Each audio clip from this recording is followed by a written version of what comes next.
You're listening to M.T.V.B. Podcast. Movies, TV, video and board games.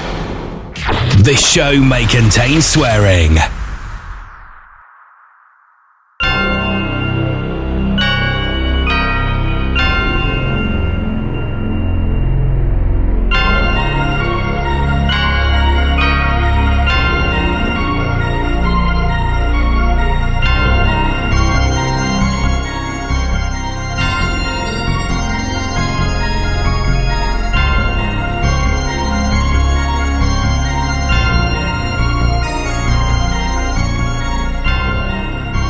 Hello and welcome to a brand new episode of the M.T.V.B. podcast. It's the podcast that talks about my four favourite subjects, and that's movies, TV shows, video games and board games. I'm your host Anthony, as well as most people know me as the Ant-Man, and welcome back to our Spooktacular season in October. If you weren't here for the last time we did this, every episode in October we will be talking about a famous horror movie franchise, and what better way to start this series with the Alien movie franchise. And I'm joined by a bunch of guys that love to talk about the Alien movie franchise. Guys, introduce yourselves around the table, please. Hi, I'm Steve. I'm Greg. Guys, welcome back. Steve, you were here for Spooktacular last year. Welcome back, mate. It seems like ages, literally. Yes. But thanks for having us. Yeah. And Greg, you was in season 1 for the childhood movie episodes. Welcome back, sir. Yeah. Glad to be here. Yeah. So anyway, let's start it off then. So the Alien movie franchise. You're always big fans as I am, especially Greg. Greg, I grew up with you with this. Yeah. You're a massive fan of this as much as I am. Steve, you're constantly quoting these movies every time I freaking see you, mate. So I had to get you back on this one. Pleasure. Let's start off with the movies themselves. What is your history with them? What was the first one you watched that got you into it? What made you big fans of it? Oh, Aliens. Second one. Second one. Yeah, it was the first one you watched. The first one I watched. Yeah. And I don't know, I can't remember if I saw the movie first or if I played the game first. Okay. Because on a different tangent, the Alien Trilogy game on the PlayStation 1 terrified me. Literally. Terrified us, it mate. Terrified us all. I was there that night we first played it, yeah. We were scared to get out of the room. Too fucking right. And I don't know if that was my first encounter, but definitely the first movie was Aliens. Okay. Well, that's the same with me. Mm-hmm.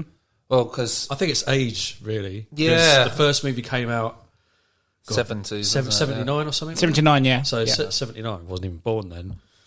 But was you not? Oh, I might look at the old part. No, with me, it was... I remember my mum always saying, don't ever watch a film called Alien. There's a scene in it with the chest bursting.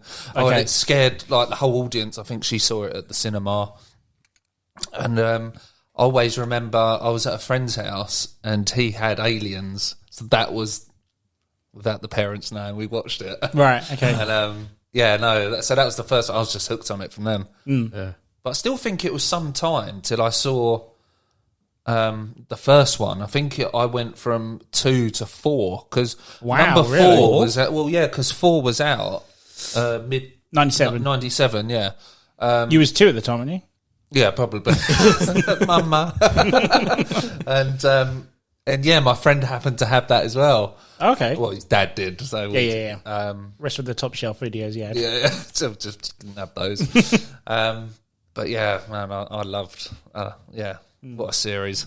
Yeah. I mean, I've mentioned it a few times on this show that not the same as Greg is. Number 2 was my first one I watched, and my dad was, I think it was on ITV or something, and I couldn't sleep one night, and then I walked in on the chest burster scene. Great scene to walk in on. Yeah. And then next day I went to school with chest pains, thinking I was going to be like, I can't take it. So that was my experience of it. But then, it was years later where I think I went from 2 to 3 to 1, if that makes any sense. And we'll talk about it when we go through these one by one. Anything else you want to put on that before we start with the going through them, or? No, I mean, apart from my mum telling us about not to watch it. My uncle is a big Predator fan. Yeah. And I did have the game on the PC, Alien versus Predator, but I cannot remember when that came out in relation to the movies. Was that the first-person shooter version of it?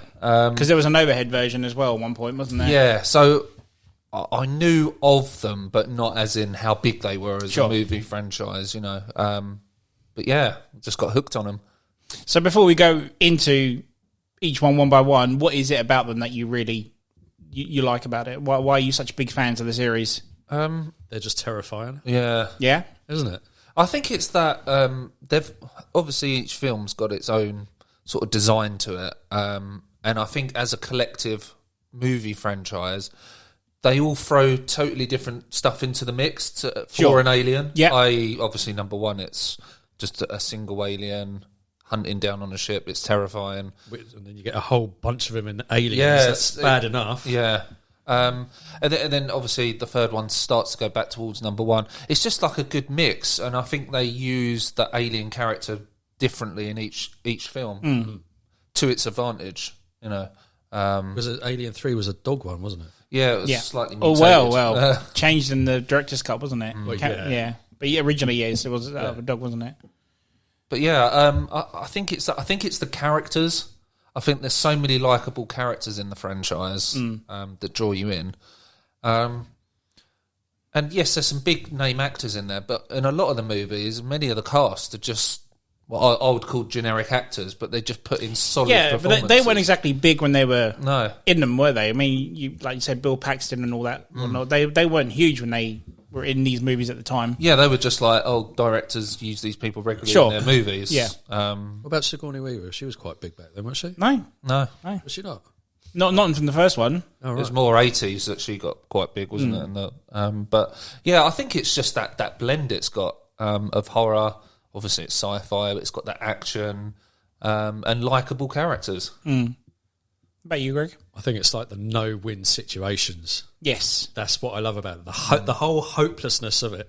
You're going to die. It's just a question of when and how. Don't care how many guns you got. Yeah. Doesn't matter. All your guns, they're going to be useless. Yeah. You know, but it's not just that. It's the environments that are terrifying. Yeah, totally. You know, like the first claustrophobia movie, of it all as well. So the first movie is all claustrophobic. You know, you're stuck in space, in a ship. When no one can hear you scream. Exactly. You know, and that's terrifying, especially if someone suffers from claustrophobia, because they're going to watch that and go, oh my God. You know, and then you got aliens, where there's loads of them, you know, in a hostile planet. Yeah. Why the hell would anyone want to go there in the first place?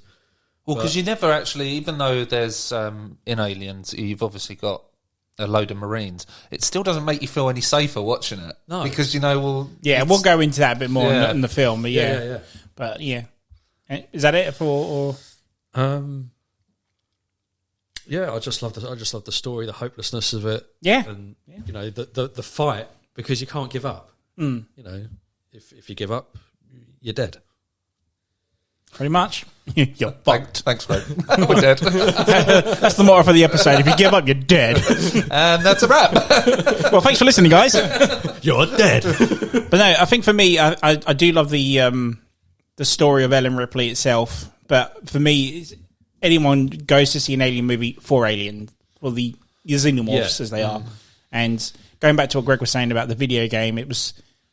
You know, it puts you in that situation where it terrifies you more. You put the lights down. I wouldn't want to be seen dead with one of these things in a dark corridor, or if it was one end of the corridor to the other. No, I'm out of there, big time.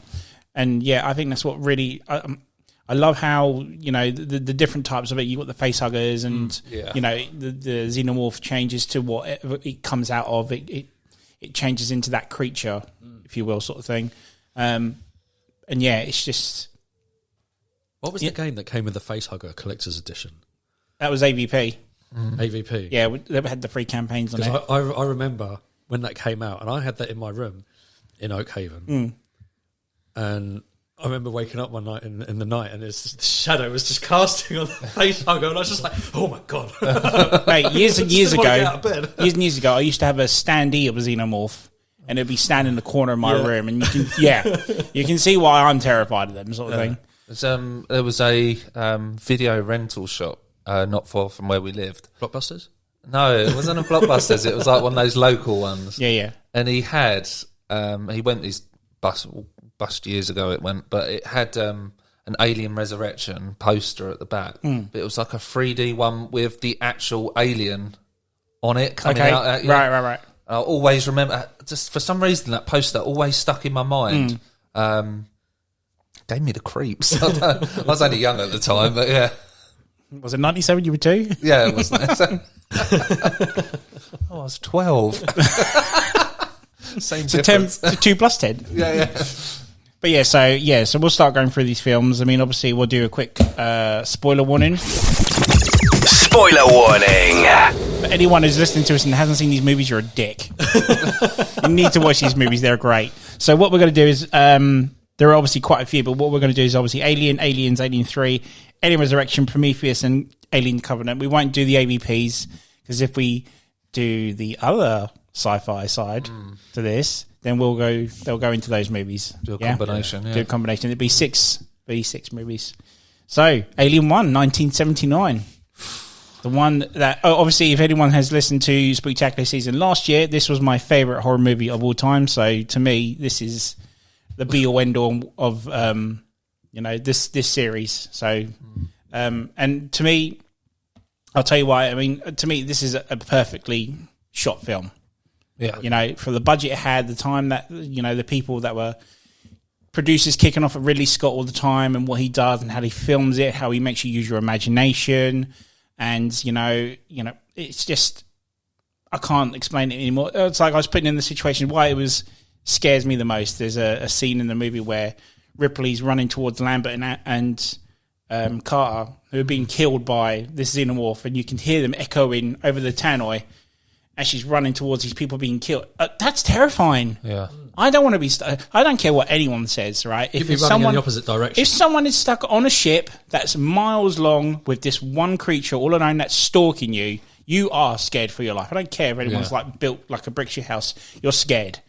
End of story. I think like what you're saying about the way it's filmed, when it starts off, you feel like this is a lovely ship, everything's like calm, relaxed. But it doesn't exactly look lovely, does it? No. Just the look of the ship. Jerry Goldsmith's score for this is phenomenal. There's a lot of controversy with that, isn't there? Exactly, because I never knew that this was never his original score. Yeah.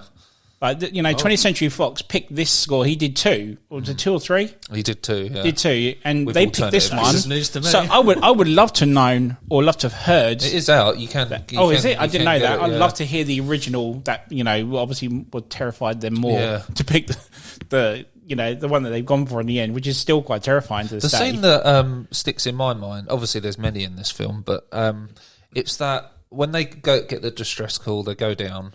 It's that shot of the what's that ship called? That the lander, whatever it is. It's like a derelict ship, isn't it, or something? It's just that with that sort of sky behind it and the light, just the way it looks. There's something really sort of foreboding about it. You knew this ain't good news. That always stuck in my mind. Obviously, there's many other scenes in the movie. But again, with fitting with all the films, they're shot so well. But this one in particular, with what they had and what they built for the Nostromo, everything is practical. I think there's a use a few matte paintings, obviously. Yeah. When Kane has dropped down into the cocoon chamber, and you've got that endless matte painting of the chamber. Yeah, but I don't mind that because you can relate to it. It still looks works, incredible, though, and it still stands to this day, doesn't it? And to some of the trick photography, like Ridley Scott used for the space jockey, how he used his kids to go in the spaceship to make it look bigger in the spacesuits. Yeah, right. And it's just like that's genius, And I never knew that until watching these, DVD extras, Blu-ray extras, whatnot. And it's so, you always wonder how do they do that? Isn't it? It's creative. You just want to know, don't you? Yeah. That's the sign of a great movie maker. He's very limited on his resources. Obviously, there's not the special effects there is today, so they come up with these really simple ideas. But would you have thought of it? No, not at all. But then, Star Wars is used in this. A lot of this is what got. If it wasn't Star Wars, there wasn't Alien. Yeah. Because you had 20th Century Fox that built it. They're like, well, we want Star Wars, but we want it for adults. The original title for this movie was Star Beast. Really? I did not know Did you not know that? No, the original title for this movie was Star Beast. Good job they didn't choose that. Exactly. Star Beast.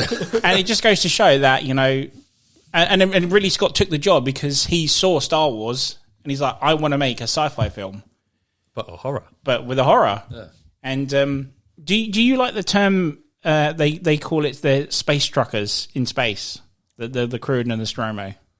they call them what? Space. They call them space truckers. truckers. It sounds a bit like comedy, doesn't it? It's sort of, I don't know. The crew of the Nostromo are space truckers. They literally they've done their job, yeah. their mind or whatever it is. Yeah. And they're taking it home, and then they get distressed. It's sort of they're portrayed that way, though, aren't they? When you think about it, Yeah, I mean, when you look at characters like Parker and Brett, they are, but they're very trucky. But when you look like people. when you see characters like Ripley, for example, where it's like, I don't space trucker her really. No. I don't know. But, Yeah, but I suppose on a ship that big, you're going to have many different people doing many different jobs, aren't you, to maintain something like that? But yeah, I get what you're saying. I think he was very clever that he never put anyone on the ship that you think, oh, hang on a minute, he could have a fight with an alien, or he could put up.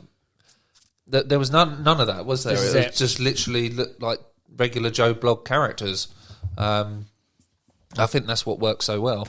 If they'd have put like a security team on there or something, it just wouldn't have worked. Yeah, and there's a scene where you wouldn't have needed it, would you? Where Carter goes for the alien.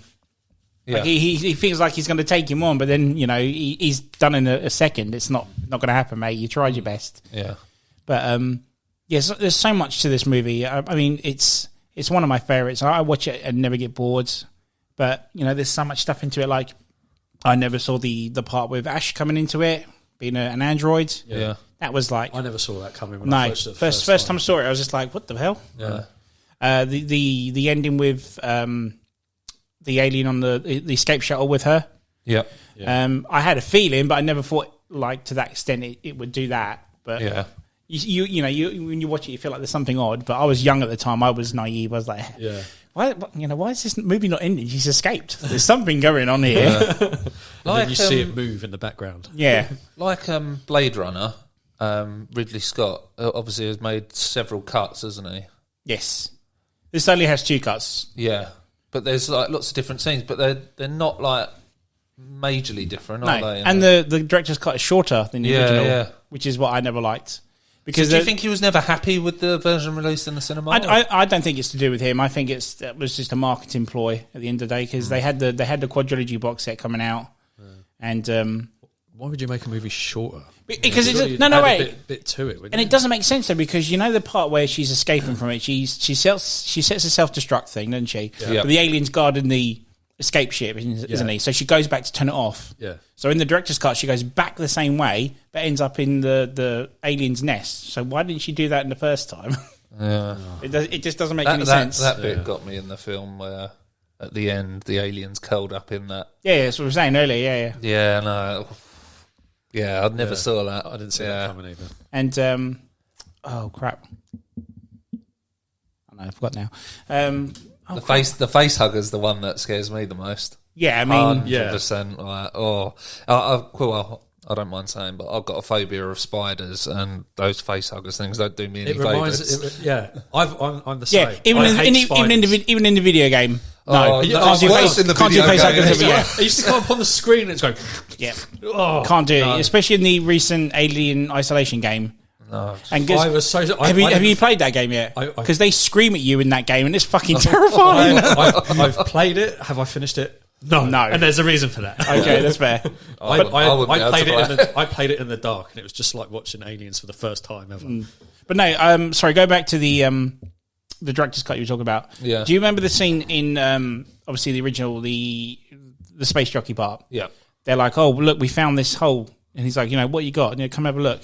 The camera, as they move away from the space jockey, the camera stays on the space jockey's face, doesn't it? That's it, yeah. And it's on it for at least 10 seconds just to get that chill. On the director's cut, it's done in 3. And that's what I was like, why would you do that? Why would you slowly cut down a creepier scene? That always... I don't know, that it kind of never got explained. It was a real puzzle, wasn't it? And I think it was... I found that space jockey frightening when I first watched the movie. Even though it's, whatever it was dead, like you said, obviously I saw the original version first, and I do remember now you said that the camera just focused on it. But because you're waiting. You're like on it. And because you're waiting for something that is going to wink or it's going to move. And it's like, it doesn't, but it's so quick. And it's so well shot. Really, Scott, hands down to you, sir. It's just... Yeah. Flipping brilliant. It just draws you in. Doesn't it? It just makes you think, how the hell did he get there? So the scene where the facehugger comes out, what's the character that Kane. Even when they get it off and you think, oh, it's all good and that, and they cut and the acid for blood, that just like opens up a whole new can of worms, especially on a ship. It's like another threat. But this is what Greg was. This is going back to what Greg was saying about the situation it puts you in, because they can't cut it off. It's gonna, they're on a spaceship at the end of the day. And later on, they say we can't use guns because it's going to blow a hole in the thing. So hence the flamethrowers and whatnot. Yeah. You're just put in such a shitty situation where you can't really defend yourself. Yeah, it's sort of hopeless, and you can't actually physically move because they're going through the ducts. Oh, that fucking that scene creeps the shit out of me. Yeah, you can't swing a fist. You can't do anything. Yeah, it's just you can either look straight ahead or. What the hell's behind me? I can't actually turn around and have a look. No, this is it. They're horrendous, those vents. Even on the games. So why would you do it? Just don't. I mean, you often, like, when you're watching many films like that, why are you going in there? Why? Don't do it. Yeah. Oh, yeah, creepy. Really creepy. So well shot. With the use of lighting and darkness. But it's his shortcuts with the alien itself. Yeah, so like Jaws, let's not show it. Yeah. And you see it enough to like just get a glimpse of the idea of what it's doing and what it's trying to do. But your brain does the rest of it. The worst part of it is the less you see. Again, going back to director's cut, the scene where Brett dies. Is that the one with the chains? Yes. Yeah, so he goes in that room with all the chains and he's going after Jonesy, isn't he? Yeah. Right. In the director's cut, you see the alien hanging. It's dangling. You never see that in the original. And I'm not sure whether I like that or not. No, but you don't always necessarily see it the first time you watch it. Do you know what, the director's cut, I never even noticed it first time. I didn't. I was like, what's that? Oh shit, that's its head. Oh my god, that's there, it's hanging. So I had to rewind it and go back to... Well, that was more brutal, wasn't it? The death of Brett. Yes, yeah. But again, there's like deleted scenes of his death is way more brutal. They crush his head or something. Yes, that's it, yeah. Yeah, it's nasty. Yeah. Like literally, something like Jason Voorhees would do or something. It's quite horrendous. Yeah, like crushes. Yeah, you see the hands, but it's Brett's reaction. He's like, like that, and he's like, it's like I would probably do the same. I'd if someone's hands coming towards me like that, and it's going to crush my skull. Fucking hell! Yeah, that's scary stuff. But anyway, we've talked about it. We had actually told the synopsis of the movie, what actually happens. We probably sort of knows by now, don't they? Oh yeah, I mean, apart from the youngsters that never seen it. Yeah, go on, then. You do that. You tell it. Well, we did it. You're the film buff. All right, okay. Well, no, you can jump in as well. Yeah. So it starts off with obviously the Nostromo ship, isn't it? And the space truckers. All 7 of the crew. They all wake up from hyperspace and they believe that they're on their way home to Earth, aren't they? They're off to get their paycheck. Yes. Yeah, that's right. So they wake up to find out they're not home. They're not at Earth. They've got a distress call from a planet from Mother's waking them up. Mother's the computer, AI computer of the ship, isn't she? Wakes them up and says that there's a distress call from a planet called LP426 where they have to go, otherwise they won't get their paycheck from Earth. So they go there, find another ship there, don't they? Yep. And then one of their crew members, like Steve said earlier on, gets a facehugger attached to him and then comes back to their ship and then explodes, and there's now an 8th person on the Nostromo. Yep. But is it a human? Unbeknownst to him, It's Kane's son. Which is pretty much the rest of it, and it's just to simply escape, and the rest of the crew are dying off one by one, as we said. And like Greg said, it survives, and it must have been. Could you imagine just being in that position? Just you've got no hope at all. So we're pretty much set that the space jockey activated the distress beacon. We never know, though, do we? But so you're left. You're left to sort of try and work that out. Well, yeah, but you've got to think about how long that the distress beacon would be on for. Yeah, because you're talking light years here, aren't you? Which is you could be talking how many years? Hundreds. Yeah, especially. I mean, what laid all those eggs when Kane goes down into that chamber? Exactly. Exactly. And then they say about that mist that's over. Or do we presume a queen bursted out of that space jockey and then laid them eggs? Who knows? Again, that's a good thing. Like with a film like this, you're left with so many questions. It's not a bad thing because it keeps you thinking. You can just use your imagination. Yeah. I mean, you've got like the last movie they made, which Covenant.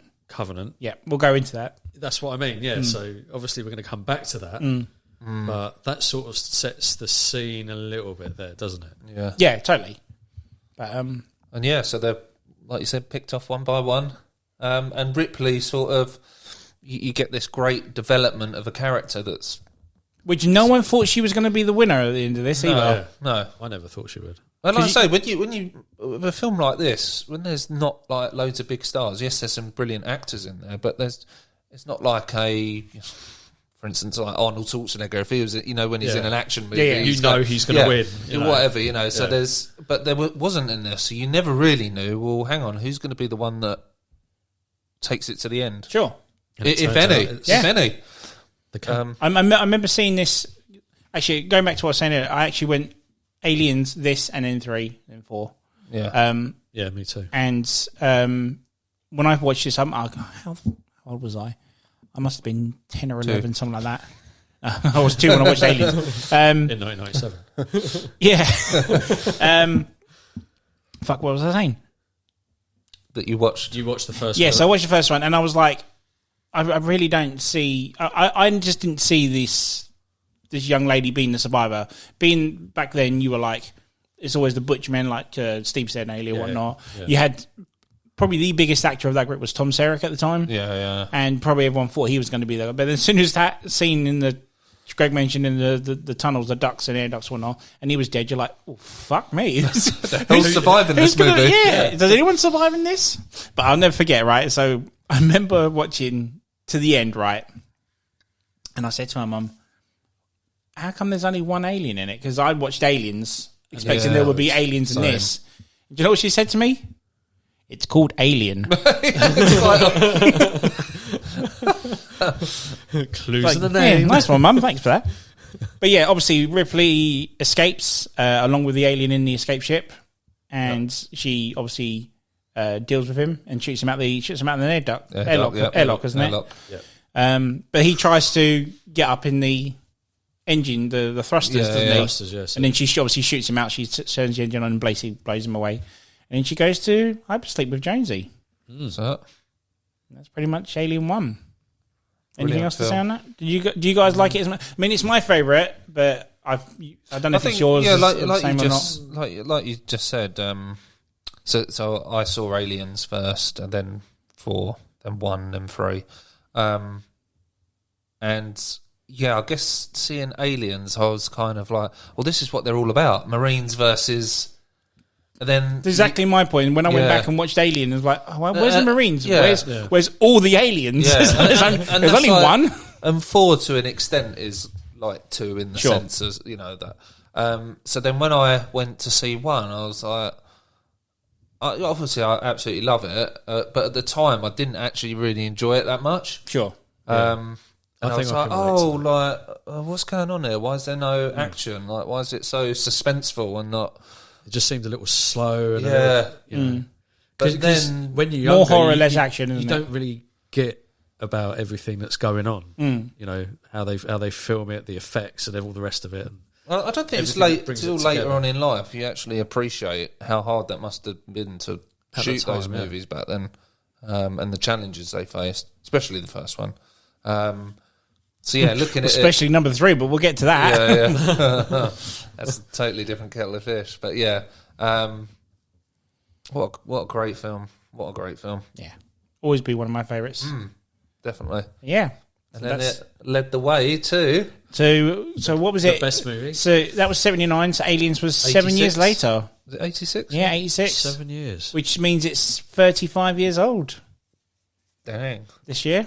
That's still younger than us. Well, just quickly going on to Aliens, James Cameron obviously directed it. Apparently, he's bringing out a 3D version of it. He's been saying that for years, though, man. I think it'll be very difficult on a... But the thing is, 3D's gone now. It's like, it would only work for a cinema. Yeah.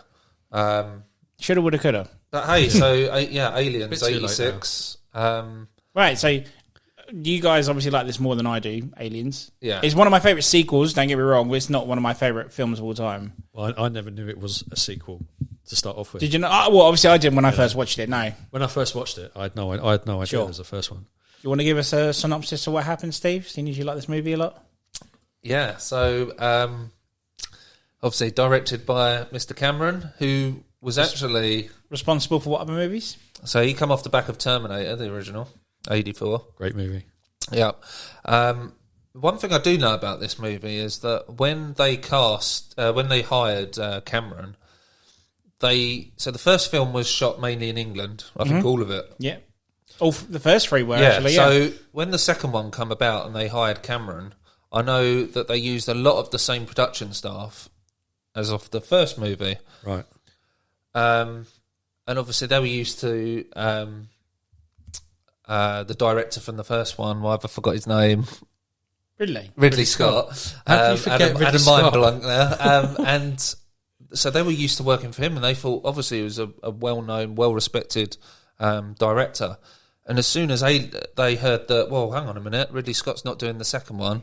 Oh, we've got some American guy doing it. Oh, and apparently a lot of the production staff were absolute arseholes to him. Yeah, I heard about but Cameron, they had like tea and coffee breaks all the time, and they were just like really pissing him off. Yeah, and Cameron was obviously hit the scene running with Terminator and was like really enthusiastic. Apparently, really kicked ass on set, and really put these. And he's done it ever since. He has done it ever since. Yeah. But yeah, he kind of brought a that tech noir kind of really, I don't know, sort of cool, because 80s was like sort of. No, I see where you're coming from. It was Yeah, all about the future, wasn't it? The 80s. It was like trying to view the future, wasn't it? Yeah, like Back to the Future was like flying cars in Back to the Future 2, and all the rest of it. So yeah, Aliens just so again it's a similar thing. So Ridley, Sigourney Weaver is in hypersleep. She gets woken up. There's a few sequences. There's a dream sequence, isn't there, with where she thinks she's got an alien inside her. Yeah, that's a great thing. let's start again. Her ship's in space, floating, drifting in space, and then it gets picked up by a space station, doesn't it? Which open it up and wake her up. Yeah, and yeah, she. Then she has the dream. That's it. Has that dream. But yeah, it basically transpires that there's now a colony down on LV-246. 426. That's what they say in the movie. And I thought I got it wrong then. And so... It sounded so gay, LV-426. Oh, all right, sorry. Let's not get into how you pronounce Nez and SNES and all that palaver again. N-E-S. It's in the game.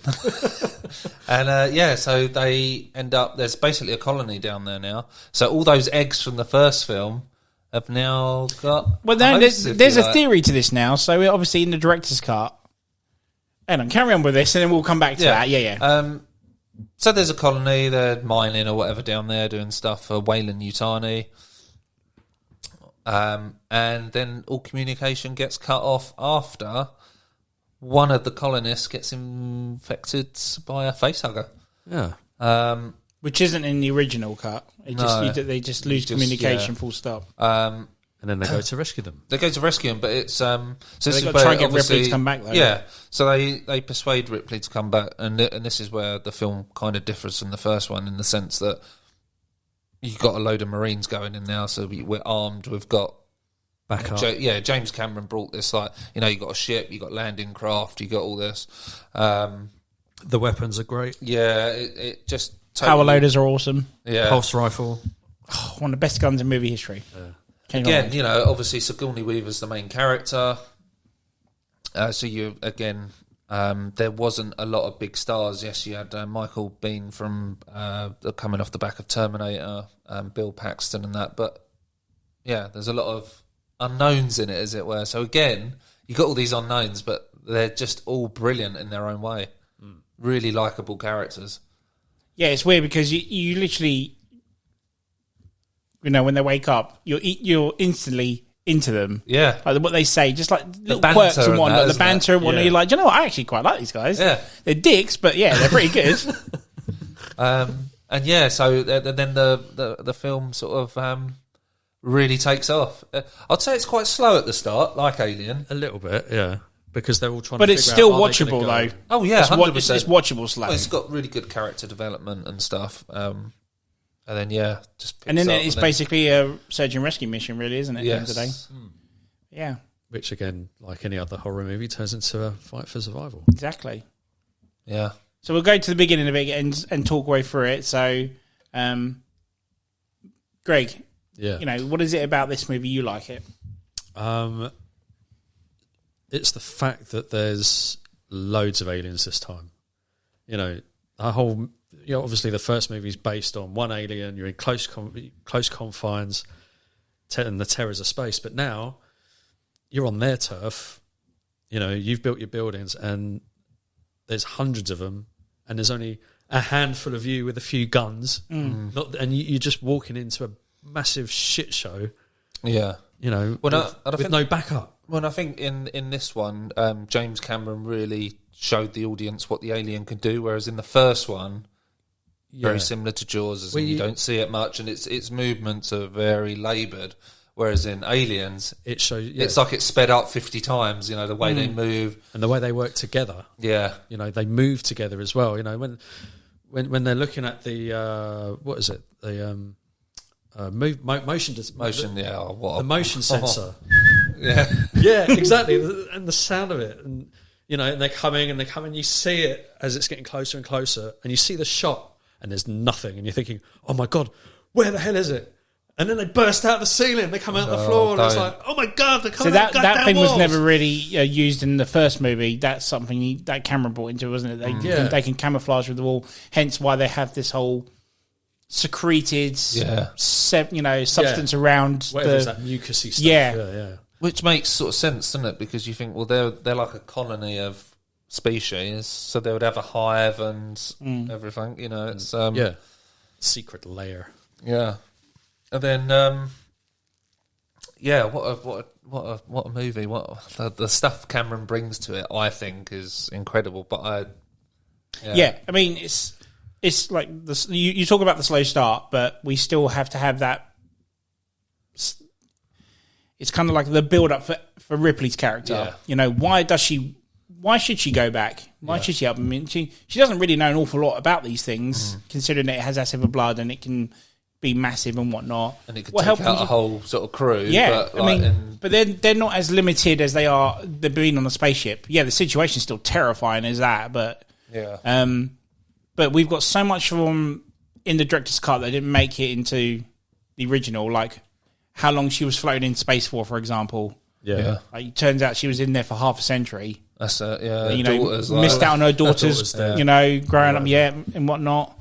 And I mentioned it in an episode, I think I mentioned it on the movie sequel episode, where they actually land on LV-426, and they say like the place is clear, the situation is clear, or the part that they've landed onto is clear anyway. Yeah. She knows in her mind that something's up. Something's gonna happen.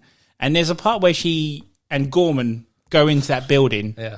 If you ever watch that movie again and just look at Sigourney Weaver, she is fucking terrified. She does not want to be there. And she plays off so well, and that's what I love about this movie is like, as much as Cameron has input into it as well, this is Sigourney's movie at the end of the day. 100%.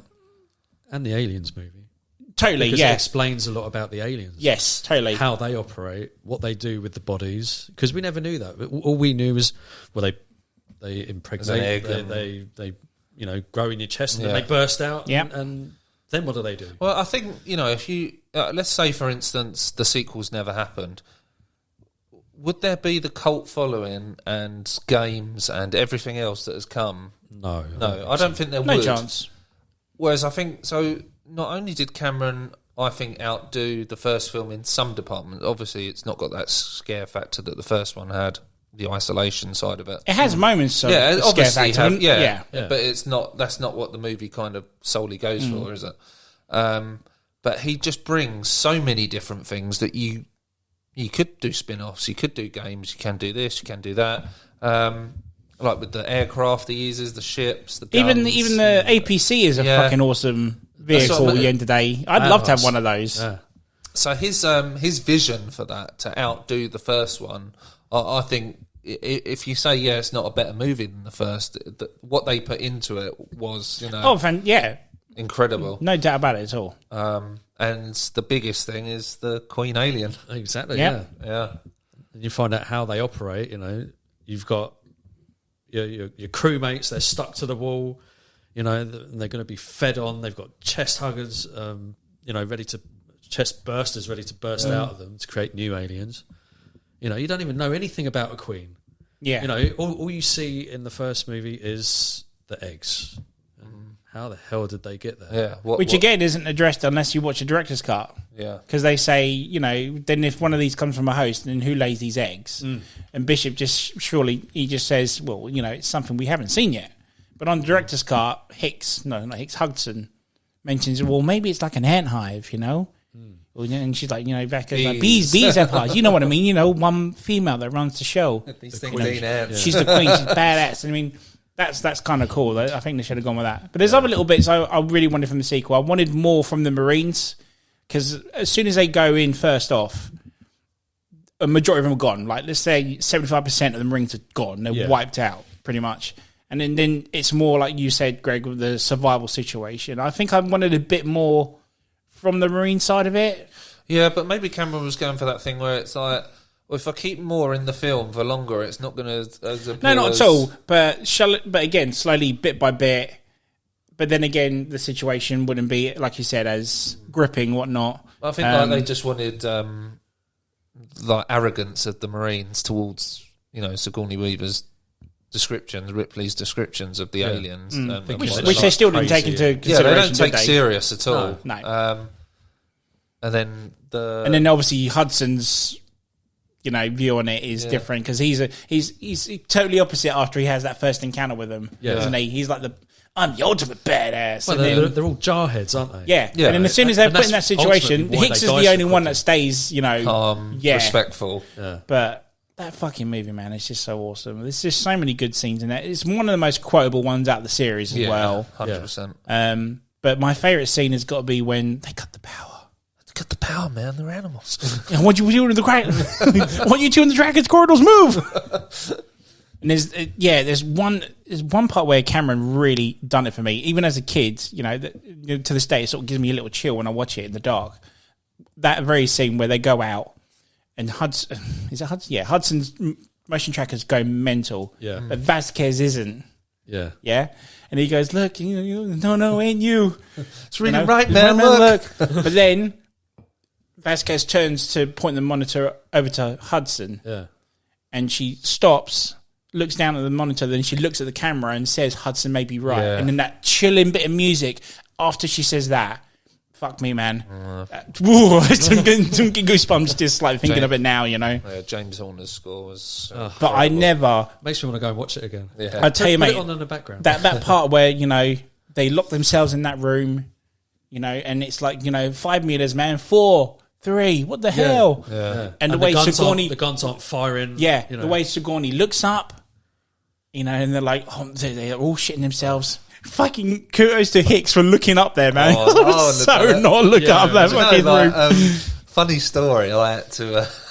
I watched Aliens one day, and then I had to go to work the next day, and I was working up in London, and we were running cables in this loft space.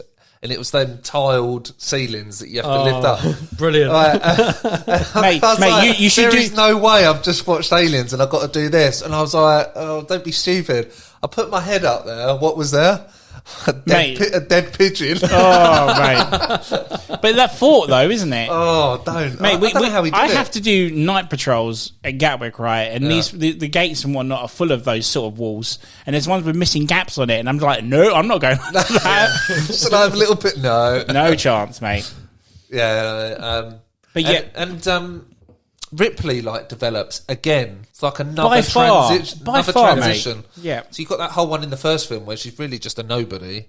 who survives. But because she's lost her daughter now, Newt's sort of like the replacement for her. And she's shit anyway. Mostly. It's just a piece of plastic. Ripley like develops into this proper badass that you totally believe. Like, no, never have I ever watched that film and said, "Oh, there's no way, she's done that." You just don't do it, do you? It's like you totally believe it. Yeah, it is believable. Yeah, and that bit when she straps the flamethrower, the pulse rifle, and grenades.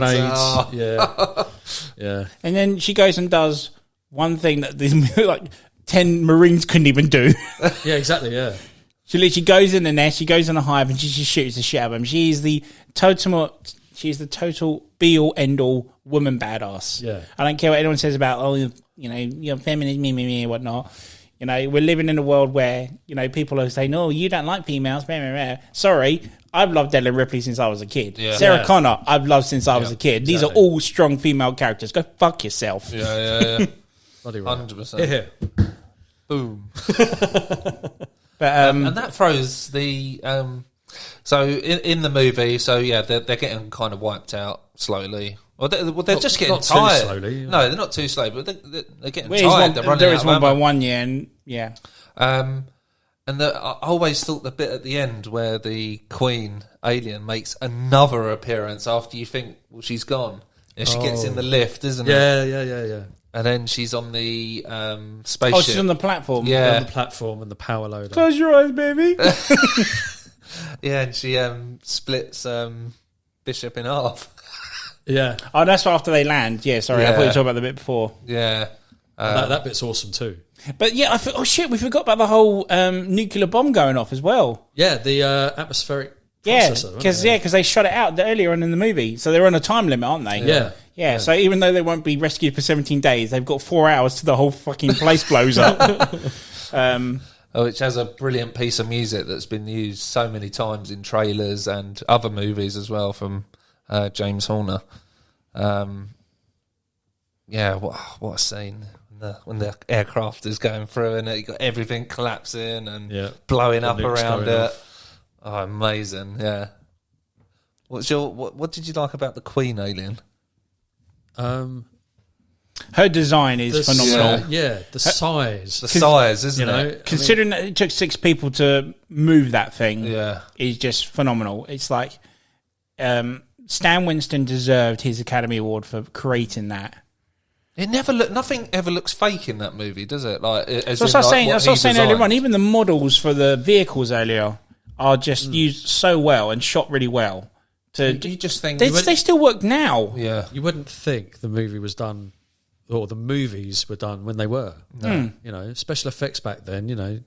Considering this movie was made on $18 million, which is basically an actor's pay wage now. Yeah. It's just what they had and what they did, and under the pressure with James Cameron, he's just knocked out the park. And just this movie is just fantastic. It's like you say, it's really quotable. The director's cut is brilliant as well. Oh yeah, that's another funny thing. So I obviously played the AVP game. Yeah.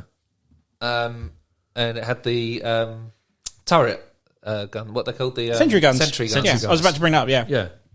I was like, oh, that's weird. That was never in the movie. Of course, obviously, I watched the original version. Of course, yeah. Oh, you didn't see the director's cut?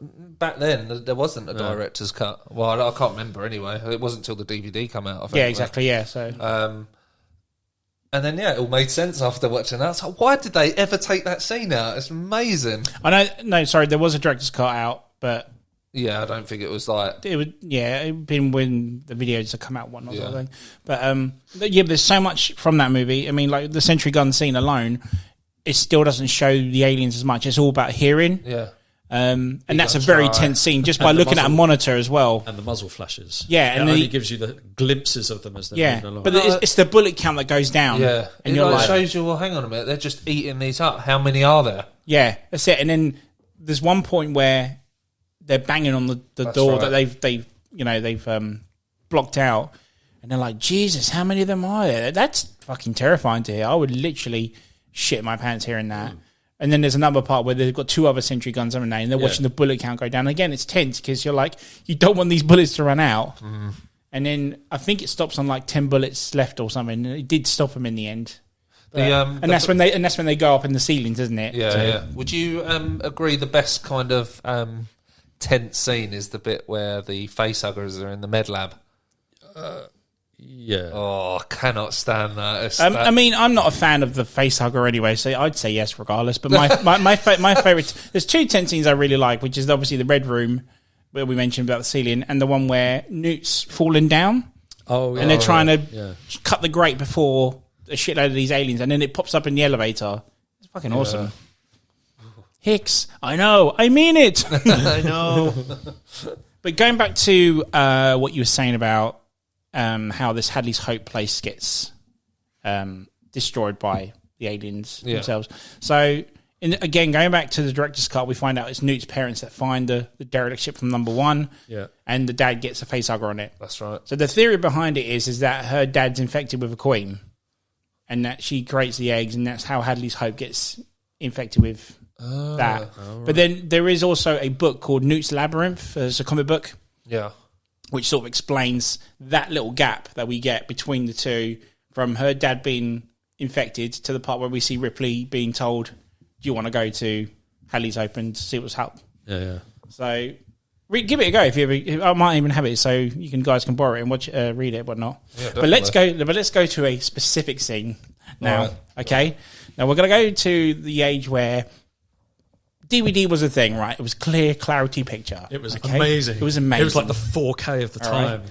But then, do you remember when Blu-ray came out, which was like 4 times as clear as a DVD, okay? Well, hang on a minute. There was HD DVD, which was 7 times exactly. clearer. HD DVD was way better. Yeah. Anyway, that's another episode. Yeah. There's a scene where obviously they all wake up from the Sulaco in hypersleep. And then it comes to Sigourney. Oh, don't say that. Oh, yeah. So Sigourney's lid opens up, and then she has a little shuffle because she's like, she's having to stretch and whatnot. Yeah. And on the side of a Nicky News, shall we say, you can see the clarity of Sigourney's beaver. Yeah. Which I cannot look at now anymore because I know it's there. Every time I watch that movie, I'm looking for Sigourney's beaver. Spider's legs. Literally, yeah. Literally horrible beaver spider legs. But It was, the film was also... Don't. I'm not a geek, so I wouldn't know what camera they used. Not a geek. No. Probably a one. the fuck you are, PC guy? I know this film was shot with a new type of camera. That's why it has always looked really grainy. Okay. Really? Yeah, that's why he's never been able to Fully get it out. get it out. And it's shot in not the proper letterbox format, is it? It's a box one, isn't it? Yeah. And I know they had I don't think that camera was ever used again, apparently. It didn't go down well. No. Sigourney's beaver, that's why. Yeah, I'm surprised, they got the detail out for her beaver. Yeah. Must be a big beaver. 80s beaver. But anyway, let's go back to you got to the end where Bishop's been ripped in half and then the Queen is attacking The power loader. Yeah, not just yet.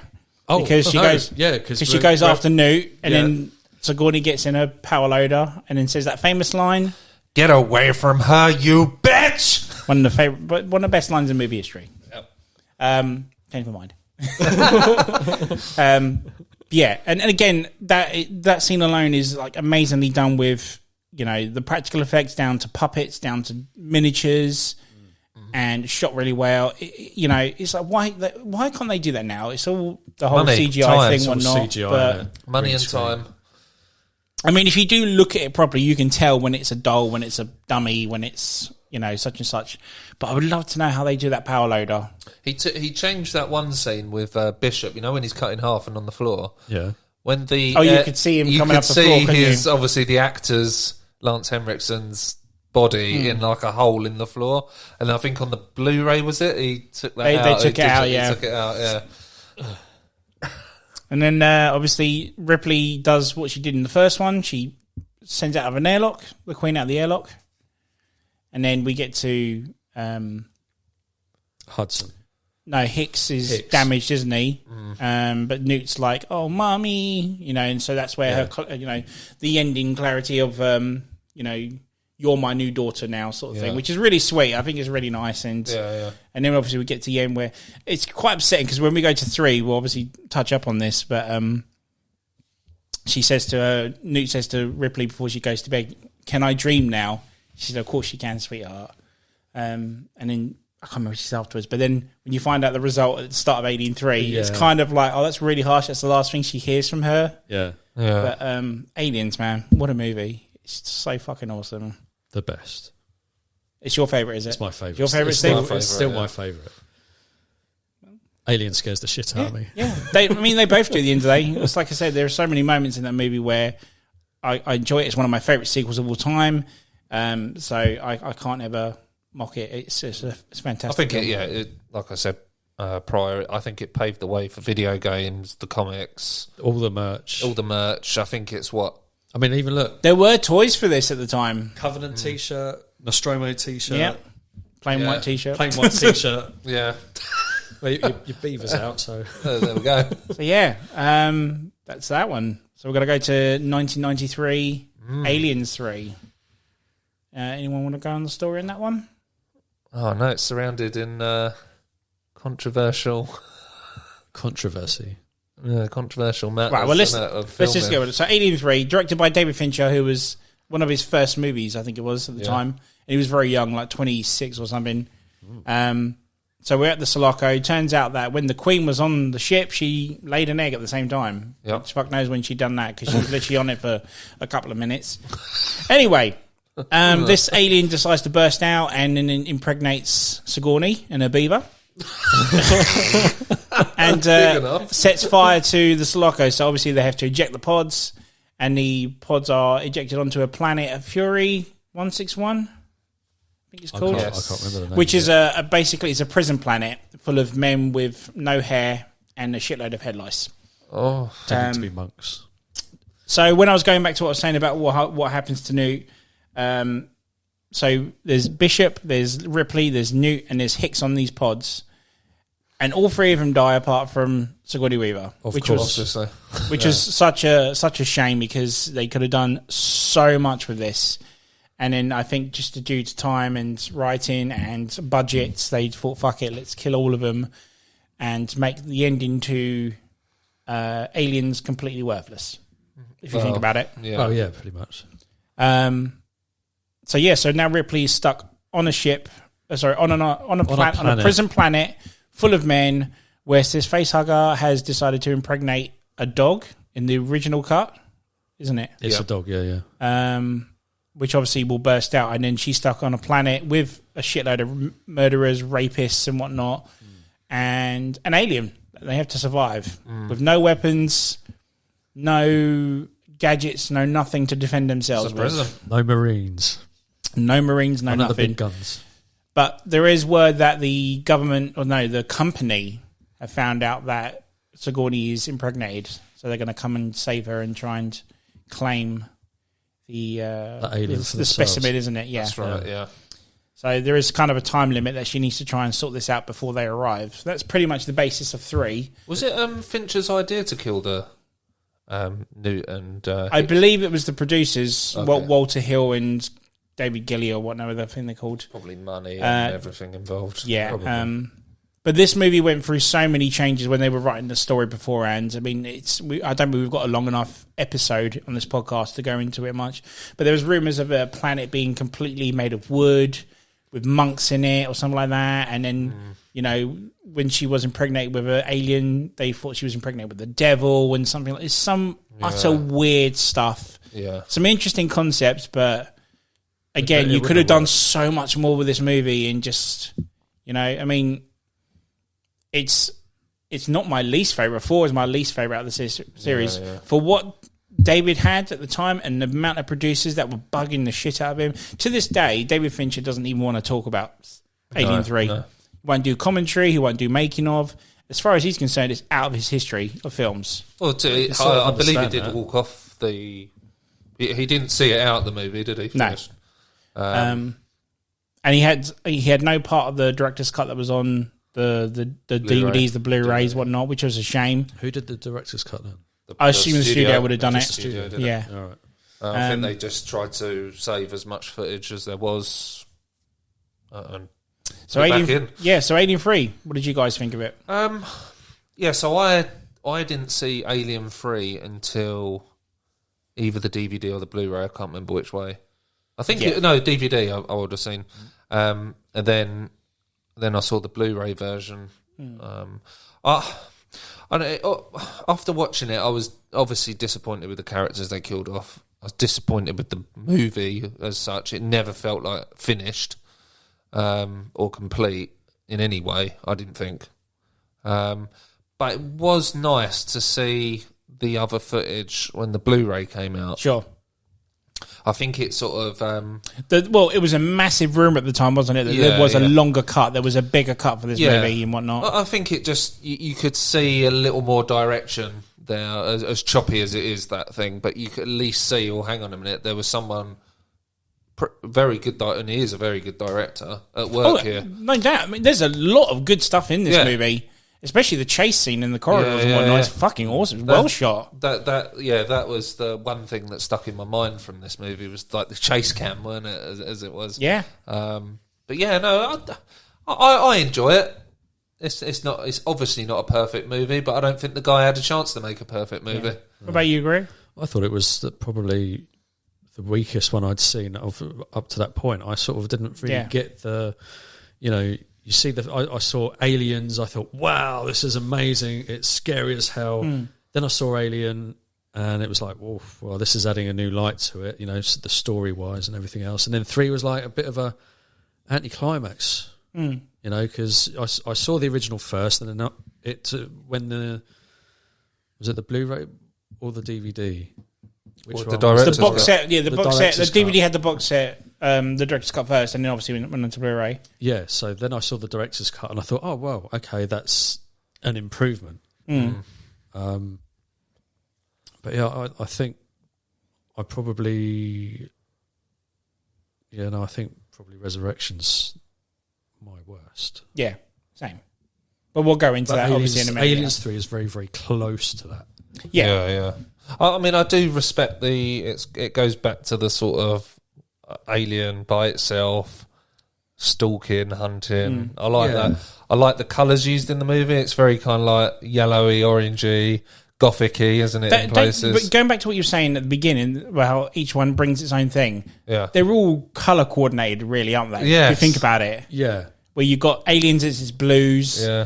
Alien 1's Greens, sort of like a light greenish sort of thing. Goes back to brownish, orangey sort of stuff in this one. Yeah. Number 4 goes back to the green tint again, sort of thing. There's some brilliant scenes in it. There's some good kills in it. Yeah. It's hard. You want to love it, don't you? It's a movie you think there's a lot there to go on. Well, it's another thing they do is each movie tells a bit about the universe that they're set in. Yeah. So like the first movie is, what they're doing there in the first place, what humans are doing at the time, in terms of jobs and what they do. Then you've got the second movie, you've got the military, you've got more about what the aliens do, about all about them. And then you've got the third movie is much more about the company. Yeah. And about... because he turns up, doesn't he? Their background. Yeah, we'll get to that. But I guess one thing that's different probably to all the other films, I might be mistaken, but she has a love interest in this one, isn't it? Yeah, which is very, very odd. Yeah. It's like, weird, isn't it? It's like, it's a love interest, but it's not played out much like a love interest. I mean, she sleeps with him. Well, you think she does? I'm not sure. It's very odd. So, yeah. Well, with a beaver like that? Well, she's probably shaved it since. It's the 90s. Exactly, it's the 90s, It's the 90s. Well, no, she has to shave it off because they have to shave all their hair off, don't they? Because they've got head lice issues, don't they? So there is no Sigourney's beaver in this one. No. She had beaver lice. Yeah. That's it, yeah. Fucking hell. Everyone's grossing out now. This is it. So female crabs. Yeah, ooh, nice. That's where cooties come from. This is probably the first, probably right in saying, I might be wrong, but because I've seen this director's cut where I know they've added the alien in places and it's obviously digital. But from what I remember from seeing the original cut is that they used a CGI alien. Yes. Yeah, they did, didn't they? Do. Yeah. There's a few shots on the chase scene where they use it a lot. Yeah, I mean, the first half of the movie, a lot of it's practical. Like even when it bursts out of the dog, it's practical effects. And then the guys in the corridor get killed off one by one. That's all practical, whatnot. But yeah, I remember being so hyped up for this film because I was a kid. I watched Aliens, watched Alien 1, and then there was that trailer. Do you remember? It was like 3 times the horror, 3 times the terror, 3 times the excitement, 3 times the Alien 3. And it was just like, my parents watched it for me, so they didn't go to cinema. They rented it out from some shoddy video store, whatnot. Called Blockbuster. And no, it was called Candy Sweets, if you're listening. Hi, Candies. So I asked them, how was it? And my mum said, they killed Ripley. And I was like, what? It's like, yeah, they killed Ripley off. And I thought my mum was just like fucking around with it or whatnot. So and I was questioning her for weeks, saying, how did it happen? What is this? And I said, look, an alien burst out of her. Shut up. No way. They actually did do it. And I'm like, I have to watch this now. I was like, I have to watch this. And I watched it, and then I wasn't like disappointed by it. I was just where I think when Greg mentioned it, it was just back to the one alien. It's like, meh, it's what it was. I suppose the way around that, they thought of it as we'll use a different type of alien where it's... Yeah, but dogs can't walk on walls. Yeah. So I don't get it. I mean, there are some great moments in this movie, like every other sequel does. It always has great moments, but there's some good dialogue in this film as well. And like I said, for what Fincher had at the time, or what he could do, and with the actors he had, because they're all British actors again. This is all filmed in England again. Yeah. Set pieces were great. Yeah. Like the prison, it feels... But do you remember the tagline for this movie? The tagline was called "The Bitch is Back." Really? Yeah. What are they referring to? You would think the Queen, wouldn't you? Yeah. You would think there's going to be a Queen in there somewhere. Because the poster was the scene from the film, when she's against the wall and then the alien comes face to face with her. That was the poster. And it had like Alien 3 at the top, and at the bottom was "The Bitch is Back." It's even on the trailer. He says it, "The bitch is back." Well, yeah, you think, because at the end So of who's Aliens, the bitch? she says, Is "Get away that from Sigourney? me." Is that the alien? I was like, I'm not quite sure what they're referring to on that tagline. Well, "Get away from her, you bitch," in the second one refers to the Queen alien, doesn't it? Yeah. So you would naturally think that... You need to watch "The Bitch." Yeah, she said, I'm going to watch it. I'm going to watch bitch it. is back. Get YouTube up now.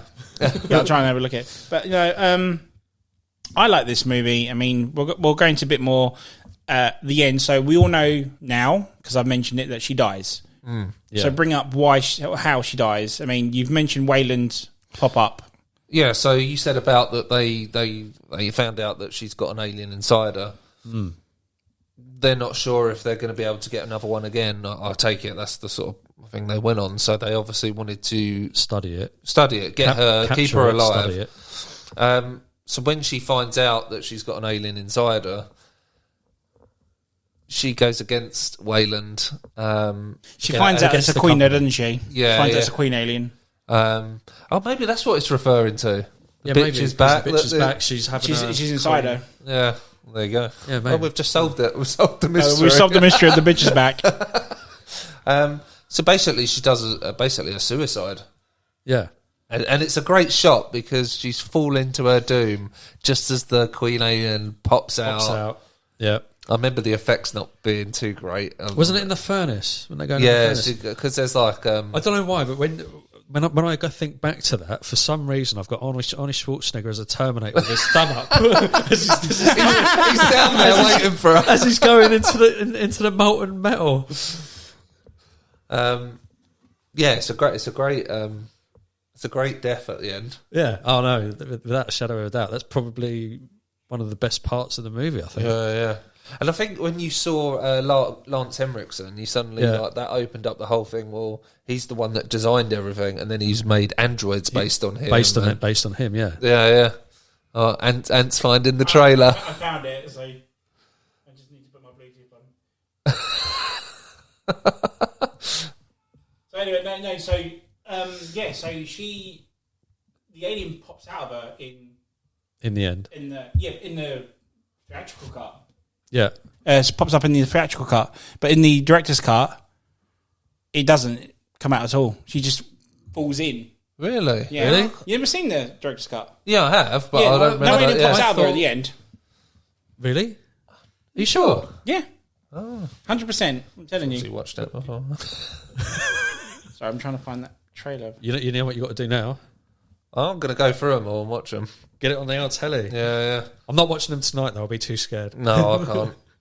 But yeah, it did have, the third one has that kind of like gothic feel, doesn't it? You got like the furnaces.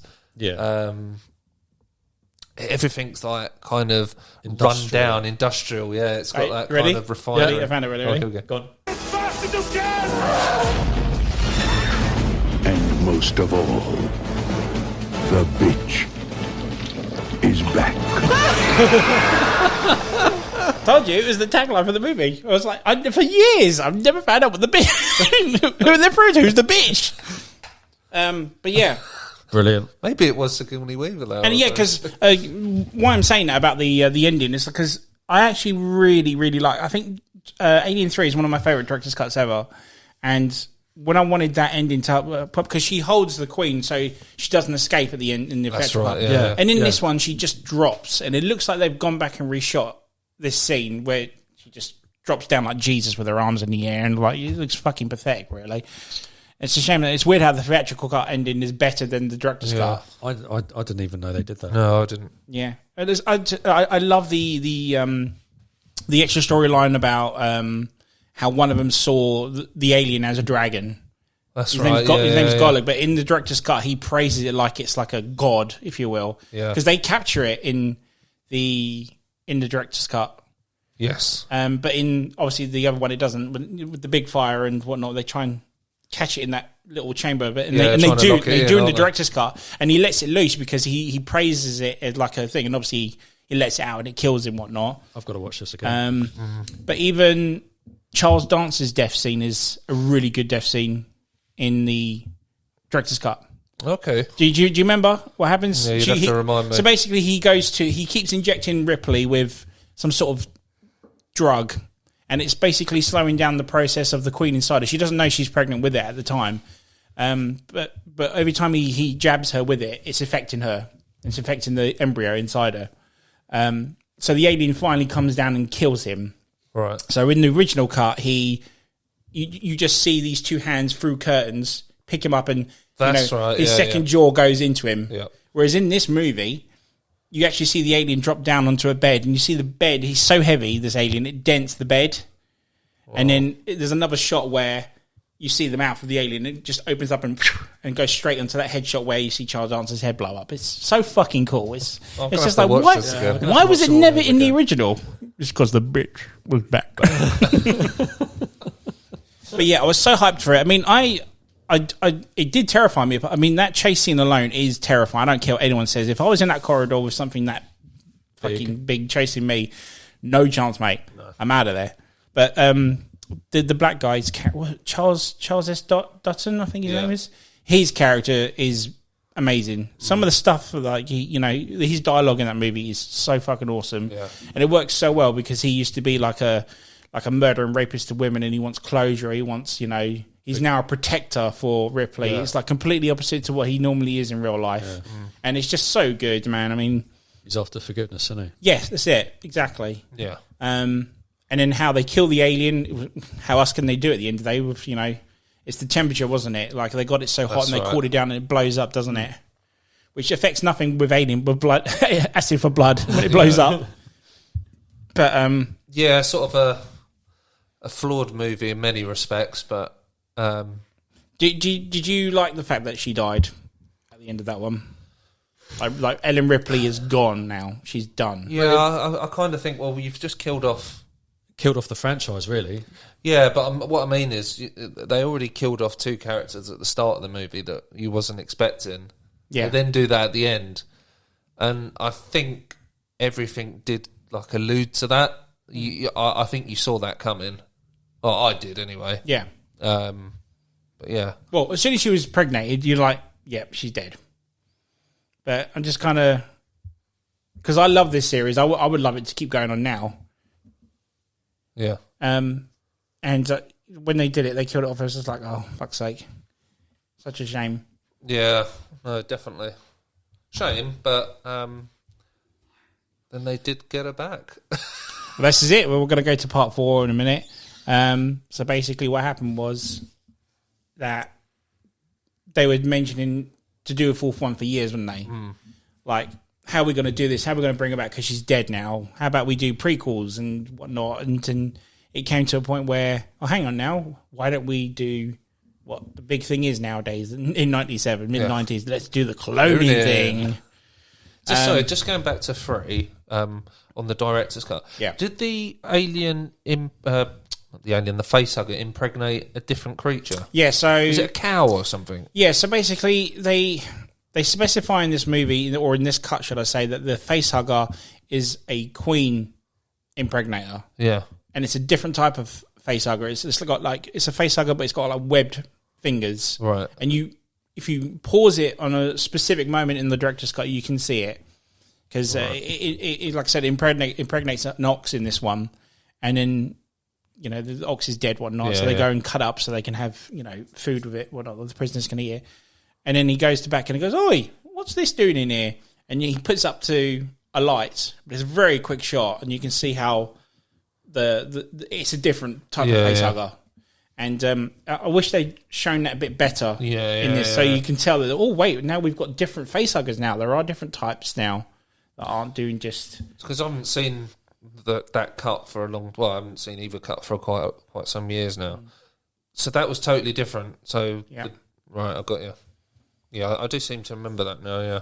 The dog version versus the... Yeah, which is still terrifying because I remember that part when the dog was like, you know, jittering and whatnot, and it's just like, how did they get that dog to do that? It's just... What did they ever give it a reason for changing that scene?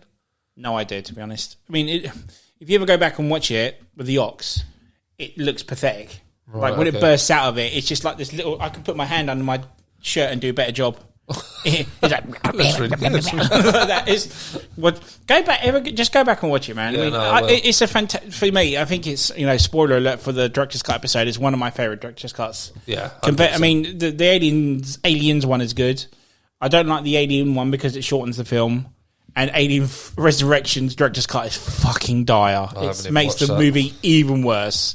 So, but yeah, I just remember Alien from that movie looking just shockingly bad. Yeah, it was. There was no terror involved in that. It was just like, really. That's it.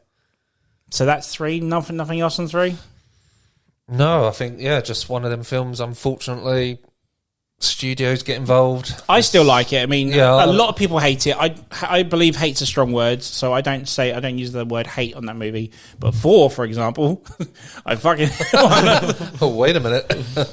So yeah, Alien. So that was 93. Yep. So now we're on 97, where we now have Alien Resurrection, not Alien 4, Alien Resurrection.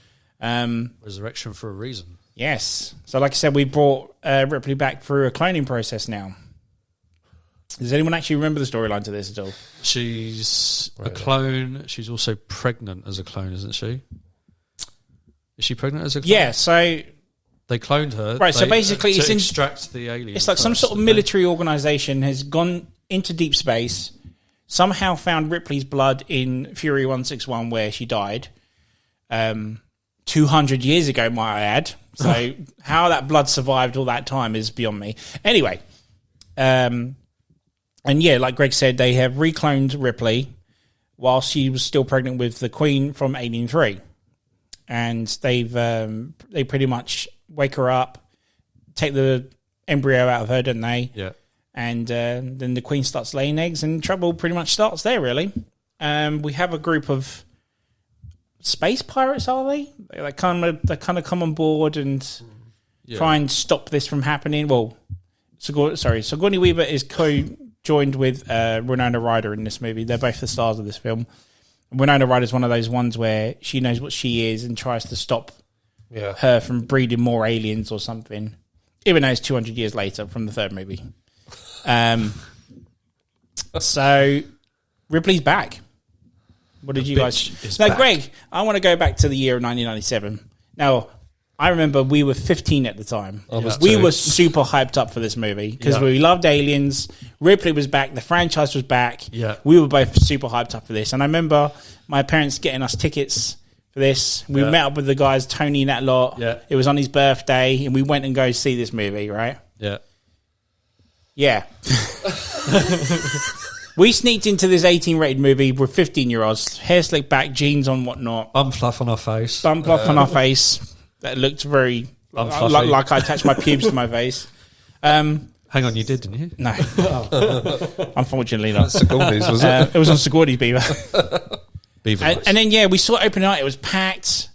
And then, it started off really well. And then it was just like, the fuck is this, man? Yeah. We are... Gone is the use of the imagination. Now, we are seeing aliens in full effect, in front of everyone. They CGI. are full CGI, or sometimes it is like a man in a suit, whatnot. But, there's no hiding the creature now. There's no... It's too light. It's too light, and there's no, quick shots where you use your imagination now. It's it's all there. It's in front of you now. And it kind of takes it's not the charm, it's not the word I'm looking for. It takes away the thing that terrifies you the most is... That has done the last 3 movies. The last 3 movies is the dark. You're struggling to see it. Yeah. And then all of a sudden there's blazing light. Oh, there it is. Yeah. It's like even the Queen is full effects right at the beginning of the movie. So the thing that always stuck in my mind with this movie, it just felt like a B movie. Like straight to DVD job or something. It just felt... Yeah. It never felt... You had this artsy-fartsy French director, which for some reason got the job. I just... Danny Boyle had the chance to make this movie so much better. Straight off of Trainspotting, and he would have done a much better job than this guy. Yeah. And it's just it's shot well. In most sequels, there's always a scene that's shot well or is done well. Yeah. Some of the characters are good, and some of the space pirates in this, like Ron Perlman's character, is really good in this movie. Yeah. But just as a film as well, it just...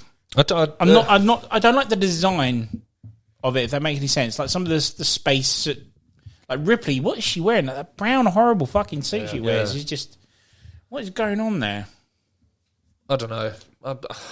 Brown leather fetish. Yeah, it must be. But I haven't really got much sort of memory with this film as such, because I just remember being so disappointed. Just saying this is just bloody pants. Do you know what? The reason I was so hyped up is I think I mentioned it on a previous episode with you, Steve, when I went to see Event Horizon. Yeah. And they had a teaser trailer for this movie. And it's literally no dialogue or nothing. It's literally just a child singing the song Twinkle Twinkle Little Star. Yeah. With bits of this movie, shot quickly, flashed quickly. It's like, oh my God, this looks amazing. Just from that one trailer. And then... Turns out the trailer's the best thing. Yeah, the concept was good. I mean, you've got swimming aliens in this now. You've got... what else is there? Clonings. Winona Ryder's is another android, but she's a good android, this one. And then you've got the alien queen now has the reproductive system of a human, so she gives birth to a hybrid alien human as well. Just so weird. Turns out this is written by the guy who wrote Toy Story as well. Really? Yeah, Josh Whedon wrote this.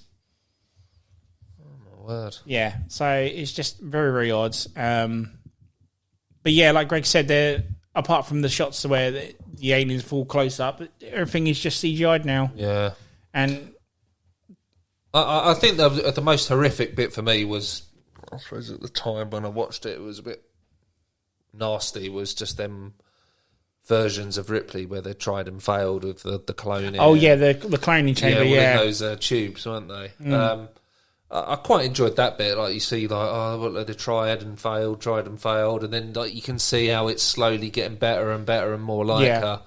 And then you've got that half alien, half whatever it is, creature, which doesn't it kill the queen or something? Straight away. So as soon as he's born, he kills the alien queen. Like I said, this movie has some interesting, aspects to it, but I just felt that the person that made it. Jean-Pierre Jeunet, I think his name is. Yeah. He was just the wrong guy to make it. I get, he's a fantastic French director, and I appreciate his work. Yeah, but an Alien franchise just doesn't belong to a person like that. No. It's not an artsy sort of thing in that way. It is. Yeah, it's not meant to be, is it? I mean, don't get me wrong. It's got all the films have great shots and everything, and there's some brilliant artwork in it, but just something about it just. He was definitely the wrong director for it. I think the concept, they had to bring it back somehow, didn't they? And I suppose that was the only way. So I guess the concept, you could say, well, that's probably the only Yeah. Oh Only my way god! I he just could've remembered gone. something then. On But yeah, it's a shame because I don't know. The 90s I thought were quite cool in regard to movies coming out at that point. totally, especially sci-fi horror. Yeah, as it was well. Great. Event Horizon. Just such a disappointment. Exactly. Such a disappointment. Cult film. Yeah, I mean, so going back to Ripley being cloned, so it turns out a bit of the aliens in her, and there's a bit of an alien in her, And they Now- share a connection. Yeah, and now Ripley has acid for blood and all that stuff as well. And towards the very end of the movie, she's like, "Oh, we're near the nest. I feel them. They're so close." And like Greg says, the connection is really getting to her. And at the end, she escapes from the new alien-born thing, whatever it is, and then she's just normal Ripley again, right? And there's a scene where she gets on the Betty, which is another ship, the pirate ship. It's called the Betty. She goes on it to escape, and she comes across Ron Perlman's character, okay? And there's a scene in the movie where someone goes up to her and says, "Oh, I thought you were dead." And she goes, "Yeah, I get that a lot." And then Ron Perlman's character goes up to her and says, "You know how to fly one of these babies?" She goes, "Are you kidding me? This piece of shit's even older than I am." And then Ron Perlman's character goes, "Look at that, man. Ripley's back, man." It's like, you never knew her. This woman's 200 years old. Yeah. How could you say that? It's like, you don't know her. Yeah. Ripley's back, man.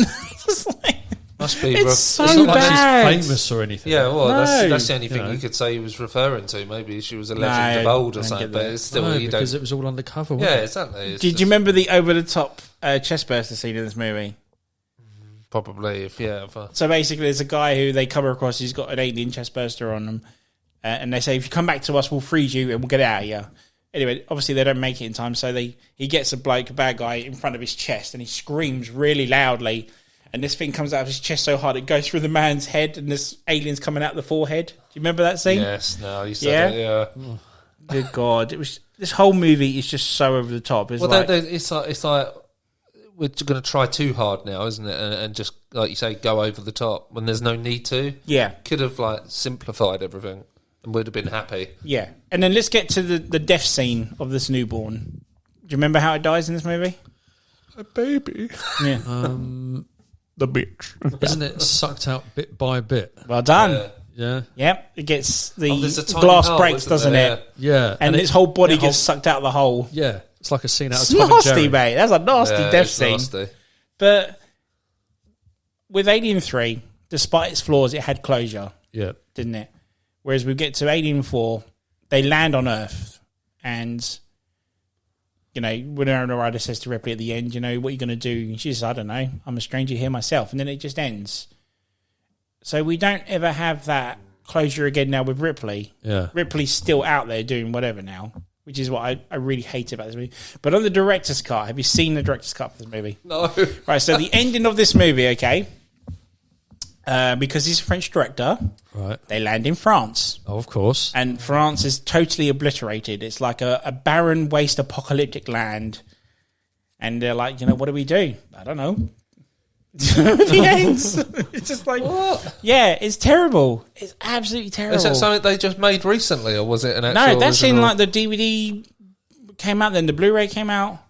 It's horrible, mate. Look up on YouTube. It's a terrible, terrible ending. Wow. Yeah, I have no affection for this movie whatsoever. Like I said, like three, I used to hate 3, but I grew up to love 3. Yeah, me too. And then because I was so hyped up for 4, I never forget watching that teaser trailer, which again you can watch on YouTube now. We were going there. The first time I watched it, being a naive kid, I didn't think it was that bad, you know. But growing up watching it, I look back on it now as to go, how did I ever love? How did you sit How through did I ever it? sit through this many a times? And yeah, it's just it's such This a feels shame. very generic in ways, doesn't it? Very it's done before. The characters, they're all so obvious.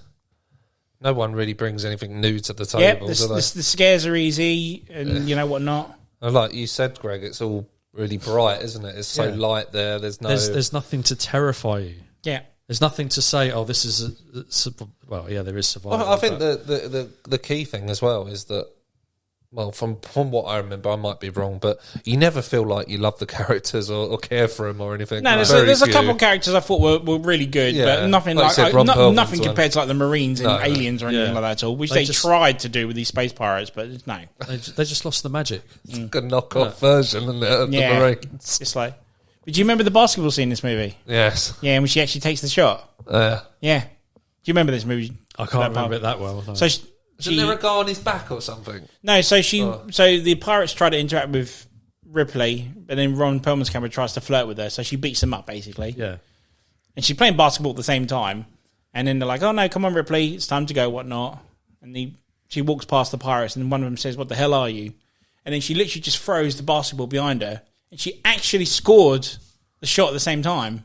For real? For real, yeah. So people think it's trick photography because you don't actually see the ball.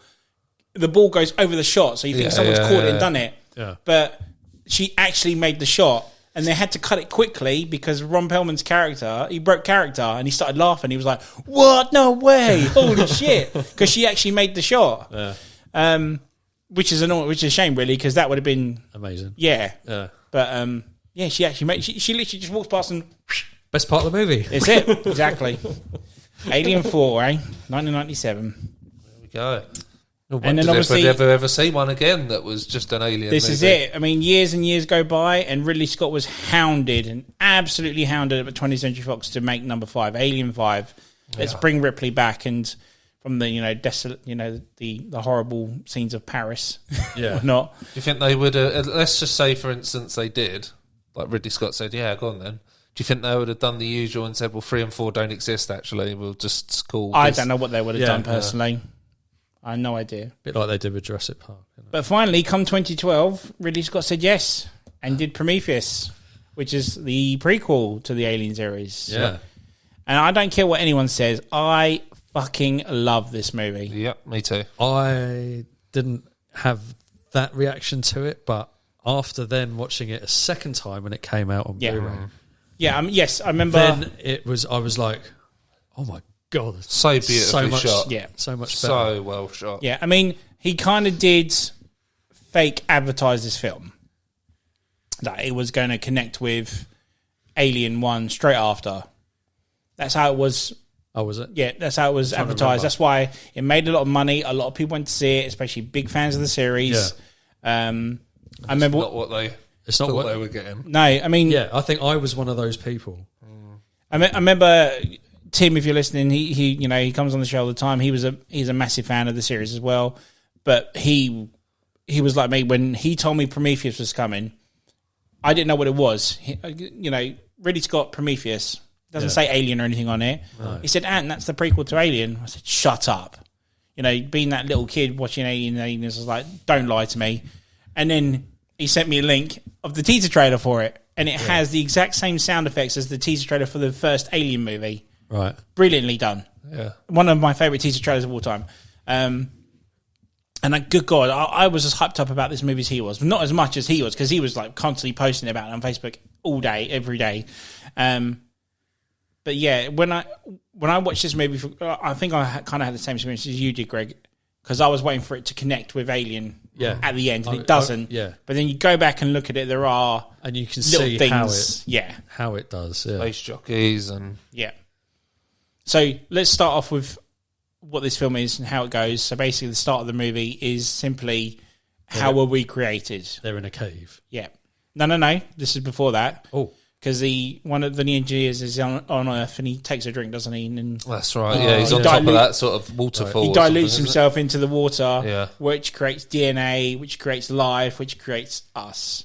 Right. Now, I can see a lot of Christians and Catholics hating this movie, which a lot did hate it. I mean, but why? It's a sci-fi. I'm religious, but I don't look at it and think, God, they're totally against that. It's a movie. Yeah, mate, I remember working in Blockbusters when this came out on Blu-ray, DVD, whatnot.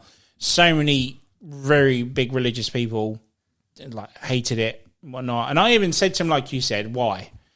And then when I saw the cross around their neck or whatever, I was like, okay, I see why you don't like it. It's pretty obvious.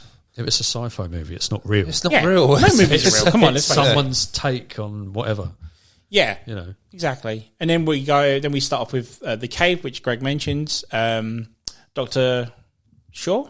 Elizabeth Shaw? Elizabeth Shaw, yeah. Finds a cave painting about people that pointed to the sky, and which are found all around the rest of the world, which apparently have coordinates to a certain planet out in the stars, which they are led to believe leads to our creators. Yeah, the answers. The answers to our creators, why we're here, meaning of life, all that sort of stuff. Yeah, where did we come from? Yeah, and this is 20 odd years before Alien 1, I think it is. Is it? Could be right. Something like that. It's I don't know about the timeline of everything. Yeah, so it's roughly around that. But anyway, they talk to Mr. Wayland, who will sign off like $1 billion. The original Mr. Wayland. The original Mr. Wayland, yep. The original Bishop. Peter Wayland, is it? Is it Peter? Peter Wayland, yeah. Is it Peter Wayland, yeah. Played by Guy Pearce, who basically funds their expedition to go out and find the meaning of life. That pretty much is the basis of the story, but kind of answers the story as to what the space jockey was in number 1. Yeah, that's really the theory as to. But it's also his quest for immortality. Yes, yeah, we find out later, don't we? Yeah. So yeah, I mean, I again, this is typical Ridley. This is the first sci-fi film he did since Blade Runner, which was 30-year gap between the two, 82 to 2000 to 2012. Bloody hell. And I think I really don't see what people's gripe about this movie is. I mean, it's a prequel about a famous franchise, and everyone kicked off because there wasn't any xenomorphs in it, but there is so much in this movie to keep you going, to keep you watching. That scene where she has an abortion is terrifying and intense at the same time. How did no one like that scene, man? It's just like, but we'll come to that in a minute. I don't get it. I don't get why people hated this movie. I don't know. I think it's because people were expecting Alien. Yeah. But they weren't getting it. Yeah. And it was very, very subtle hints at things that you're expecting something to happen and you're missing what's actually in front of you. Mm. You know? And I think that's where people were going wrong. Yeah. I was one of those people. I was sat there and I was like, right, come on. Where's the alien? Yeah. Where is it? And then it's like... Don't get me wrong, the movie does throw a lot of questions at you, like what is the black goo? What is this? What is that? How can this happen? What not? What is the green gemstone at the end? What's with the big head? What's what were they running from on the hologram? There's so much on there, but this goes back to what we were saying about the first one, where you use your imagination, think about it for yourself, and then, not everything needs to be answered for you. No. And that's what my main gripe about it was. I mean, every time it's weird. Every time I go and watch this film, I feel like I discover more. There's something new, isn't there? Yeah. Every time, even if it's just like the littlest thing, I always feel like I can figure it out a bit more. You know, like and that's what I love about it. You're seeing the space jockeys' terror. Yeah, they're running in the holograms. They're experiencing what we experienced watching Alien and Aliens. Yeah, totally. What are they running from? Well, exactly. That's the whole thing. That's that's part of it, isn't it? The whole terror. And it goes back to it's not a light movie. Yeah, it's dark.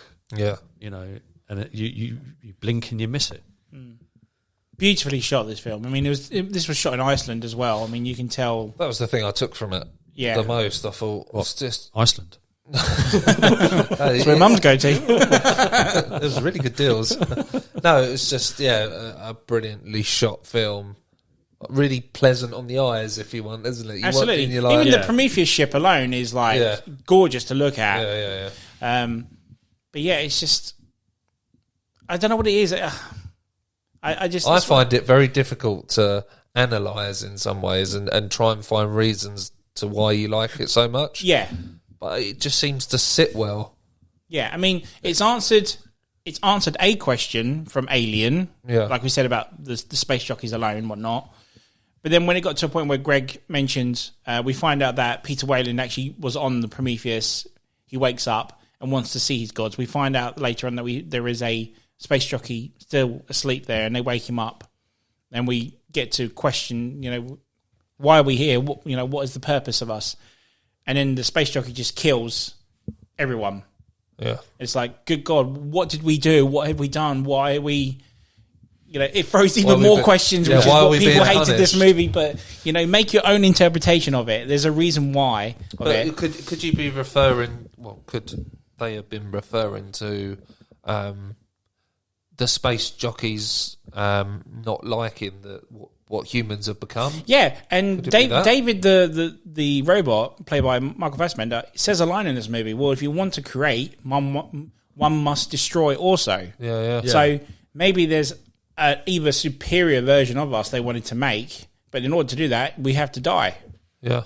Again, this is so much you can throw at. I remember when I worked with a couple of guys in my crew now, when I first met them, and we were talking about Prometheus, he said how he hated it, whatnot, and I said, well, look at it from this way, look at it that, and then think of it this way, and then that's there because of that. And he's like, holy shit, you're right. And then he turned a movie for him, or I turned a movie for him that he really didn't like, to go back and rewatch it and go just like, holy shit, he was right, It's great. It's like a great film, isn't it? Yeah. And then... that's sort of my epiphany as well, wasn't it? Yeah. I really didn't like it, and then I watched it second time, third time. It's like, wow. Yeah. Why don't I own this on Blu-ray? This is it. And it's got such a good casting as well. You've got Charlize Theron, Michael Fassbender, Idris Elba, Naomi Rapace. I mean, they're just... It's such really good well cast. acted, isn't it? Yeah, I mean, there are a lot of things in this movie that they do are stupid. Like, as soon as you walk in, it's breathable in here. You take your marker straight away. Yeah, I know we wouldn't do that. But, really? They obviously haven't experienced COVID. No, exactly. So, but no, some of those characters are written stupidly, but that's just down to poor writing at the end of the day. But do you think 20th Century Fox were disappointed with the movie? Is it the movie they wanted to come out? We'll go into that with the next one because they obviously adopted. Ridley had a vision. Ridley had a trilogy planned that would lead to Alien. Yeah. Which is never going to happen now, unfortunately. But we'll go into that in a second. Just last one more bit about Prometheus is obviously I mentioned the abortion scene. That is nasty. That is. I mean, what did you guys think of that scene? Cringeworthy. Yeah, cringe. Struggle to watch in that respect. Not as in it was awful, just as in it was. But you can see it's one of the best scenes in the whole film. Best and it's worst scenes. Best worst scene. Yeah, and it's like one of the early versions. Later on, we find out it's like an early version of a facehugger. Yeah, isn't it? Because it attaches itself to what comes out. It attaches to one of the engineers, doesn't it? At the end, that's right. Yeah, and at the very end of the movie. We get an earlier version of a xenomorph, don't we? Yeah. When its mouth opens and then it sort of shoots its other mouth out, but it's not like the full version that we get from the Xenos. Yeah. Hasn't quite evolved, has it? And again, if you're a big fan of the franchise, you know what that means. You know what that signifies. Yeah. And you're like, oh my God, that's the start. That's where they're going to... That's how they started off. This is so fucking cool. But yeah, it's such a shame. I just don't think people are willing to... Well, and obviously we'll get onto it. The studio are willing to give it the time for the story to develop, for the answers to be answered. Yeah, I wish they would. Well, they've done it for other franchises. They've done it for Lord of the Rings. They made 6 flipping movies. They should have just given him. But then again, like I said, it's. I think the studio knew that the sequel wasn't going to pick up as good because people knew what the first one was like, and they felt robbed because it's like, hey, this didn't connect with the first Alien movie. We were misadvertised, I do feel the other issue, and it lies with the Predator movies as well, because they are intertwined. Is that, or are they? Is I think if these movies would have come out early 90s, 80s, I think the audience is different now. I think the audience is.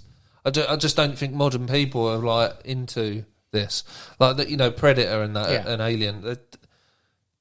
They were probably very successful at the box office years ago.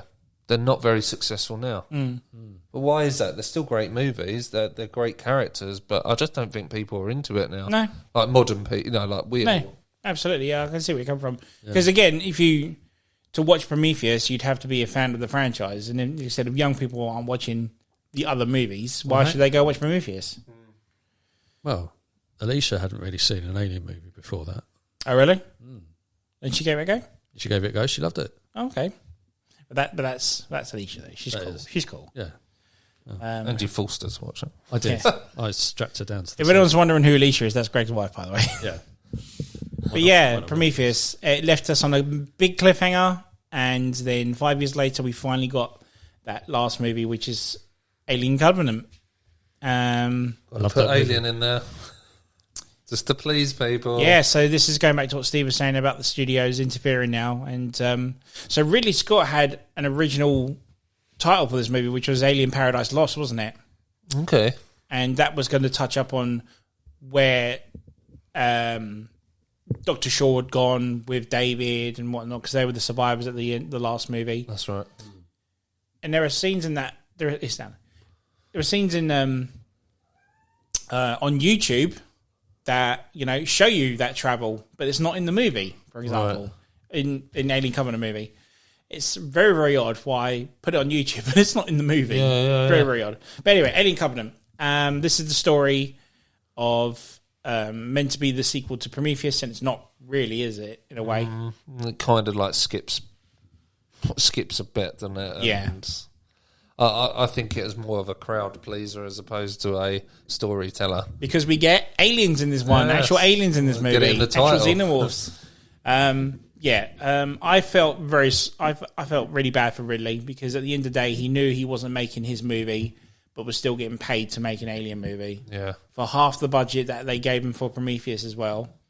I didn't realise that. Yeah, I didn't realise so any of much this. changed in this movie, and you'll see what I mean when we go into it. So I really, off the bat, I really enjoyed this movie. Yeah, so let's I go into... love this movie Yeah, too. I do. I really enjoy it. But let's go into the synopsis of the story. So we start off with the origin of David, which is Michael Fassbender's robot, isn't it? Yeah. Yeah. He wakes up to see his creator, which is Peter Wayland, Yeah. Guy Pearce. And it's kind of the story of like, when I die, I will outlive you. I'm a robot. What you crave, David. I'd like to be a creator like you one of these days. Cuts to how many years later, where Earth is dying and we're moving colonists to another planet. Again, it's very much like the first Alien movie. We get a distress beacon from another planet. Let's go check it out. They go find and check it out, and turns out it's the planet where Dr. Shaw has crash landed on. Yep. This is meant to be the I forgot their names now. Space Jockey's planet, isn't it? Yeah. It's meant to be the home world. Yeah. But everyone's dead. There's no one alive. They can't find anything. The ship that Dr. Shaw's in, her and David aren't in there. It's just nothing. But there's all this black mist around, isn't there, that can impregnate you with an alien, isn't it, or something? Isn't I it can't inside like some sort of seed? Like a pod, isn't it? Yeah, Yeah, it's that's kind it. of like Oh yeah, Like grains, isn't it? Like wheat It's a grains. natural That's plant, right. isn't It infects a man, and that's where Yeah. we bring the backburster Oh, out don't. into this. oh, Yeah. that music. It's Oh, creepy, that God, music, though. flipping hell. So instead of chest bursters now, we got backbursters in this Backbursters. movie, and that's just as terrifying as it is in the I think other it's one. worse. But the, I the do. part when he comes out of the other geezer's mouth, though, it just spurts out of his mouth. Do you remember that bit? So cool. That is a wicked scene. And yeah, that's pretty much the movie. They go to there, they find David in the end, don't they? Yep. And I'll do the fingering. and turns out, so this is what, maybe you guys can back me up on this. Are they now saying in this movie that David created xenomorphs? Yes. Yes. That he I is the believe creator. so. He is the creator. He's the guy that created And I it. think that's why they put that bit at the start, that he wants to, what is your objective in Yeah. life? It's to create. And I think, and obviously you find out as well, but this was his total objective, wasn't it? He knew, right, well, I've got Miss Shaw, and she'll be the host. And yeah, I think he went to that planet and Destroyed them. yeah. Well, he destroyed him because they killed his father initially, didn't they? Yeah, In the Prometheus movie. So he's kind of gone there and thrown the black goo in them all, and they've all died. The species that lived in Unexplained that black planet. goo. Yeah. Yeah. Still not explained. But no, it's still really well shot, but Brilliantly shot again. there are moments in this movie where I don't believe, where I don't believe Ridley Scott filmed it, like the shower scene, for example. That's too gimmicky for Mr. Ridley to do that, for example. Unless he was asked to put stuff like Possibly. But there's some really cool scenes, like the part when they're trying to escape and they're on the ship and there's the alien creature trying to... She's trying to shoot it when she's dangling from the thing. On the loader thing, or whatever it is. Yeah. Yeah. That's a cool scene. I really like that scene. The scene that I'll just get annoyed watching it is when he's not well. He's obviously been infected with that stuff out the pod. Yeah. They get him in the med bay, and she's like shaking like this, like, "Oh, I'm gonna get some help," like that, and she's like locking the door. Yeah, and like, go open the door, and she's like panicking, doesn't know what. Oh, and I just feel like grabbing her, going, "Wake the fuck up!" Yeah. But that's get it together, man. But that's the beauty of that scene. That's the reason to make you do that, isn't it? Isn't it does it well. Yeah. But she's a dumbass. She trips twice in that movie. Yeah. For fuck's sake! Never give a woman a gun. Seriously. But the thing that really, really aggravated me with this movie was that they killed off Elizabeth Shaw. Yeah. It's just and when you see what they did to her. Yeah, I just felt the need that was not necessary. I was so gutted when we found out that she died. Well, otherwise, if she was still alive, David wouldn't be bad, would he? This is true, but Prometheus is that movie where you've built this character. She's essentially maybe the new Ripley, okay? Yeah. And she's like, I'm going to find this planet and my journey will continue. That's what she says at the end of the Prometheus. When you get to Alien Covenant, she's like, we're not even going to see that now. She got there and she died. And it wasn't even them that killed him. It was David in the end. And I just felt that sucked, man. It was just like, surely, you could have done something with her. Even just a flashback scene would have been fine. Which I said they did do, but it's on YouTube and it's not in the movie. It's very, very odd. Maybe there'll be a director's cut. Well, this is the thing. So going to what I was saying to Steve earlier, how they've made some changes in this movie. So do you remember the end where the shower scene happens and they go chasing after the alien? And the alien is completely CGI'd in that movie. Yeah. 100% completely CGI'd. Studio changed that because I know for a fact, if you ever watched the making of Ridley Scott, shot for shot, done it with a guy in a suit, just like in the first movie. Right. And they completely changed it, covered it up, and reshot it with CGI alien. Why would they do that? I don't know. I have no idea why they do it. That's the same story as the sequel or prequel to The Thing, wasn't There's it? literally one shot where you see it as the person, and that's when the alien hits the camera. David is looking at the screen, the monitor, and you can see the alien's looked at the camera, and he opens up his mouth to break it. Essentially. Right, that's the only shot you have of the man in the suit. I didn't know that. Yeah. Well, I knew it was CGI. Go back and watch the making of. It's like I kind of felt like say Ridley's done it for them. Couldn't have it his way because it would have cost way too much money. And they were like, well, let's face it. Prometheus was a hit, but this one's not going to make any money. No one liked Prometheus. And I just feel sorry for him because now we're going to get to a point now where we're never going to see the third and final film. Is that definite? Yeah, we never got to see the second film in all its proper, the way it should be, really. No, Will there be another Alien movie? Well, apparently Disney are making the Alien franchise into a TV series now. That's going to be on Disney Plus. Oh, of course it is. The money-making machine. Yeah. It's going to be about 10 seasons and everyone would have lost interest by then. But yeah, what are your guys on? That's me on Covenant. What do you guys think of it? I love it. I love it. I love it too. Well, I would say it's... It went back to its roots. Yeah. It went back to the whole dark scenes, the flashes of the alien. And it had that intensity, like we were talking about the backburster scene and whatnot. Yeah. Oh, yeah. The other scene I really enjoyed was the... obviously, it's a bit of a rip-off of Jurassic Park, that the... when they're in the fields, the aliens in the fields, and they're hunting the... Oh, yeah, and they... in that long grass. That's right, yeah. Off, yeah. Like the raptors. Yeah. There's some nasty death scenes in that part as well. No, honestly, I'd probably rate this in the series for me as next to Alien. So mine is Aliens, Alien, and then this one. Oh, really? Okay. I think so. It's very close. I love Prometheus, what it was, because I believe it's an original storytelling from Ridley Scott, whereas I believe Alien Covenant is a let's please people movie. Yeah, I mean, that's another reason we'll go back to Prometheus is like we have this timeline, like Greg was mentioning earlier. We don't know what they're like, but every time we have a movie, we see something different. How it progresses, how they dress, how their vehicles look like, what such and such. Yeah. Whereas Prometheus was that story in this universe separate. Yeah. And because it didn't have any xenomorphs in it, people kicked off and just felt like, no, it's not alien movie.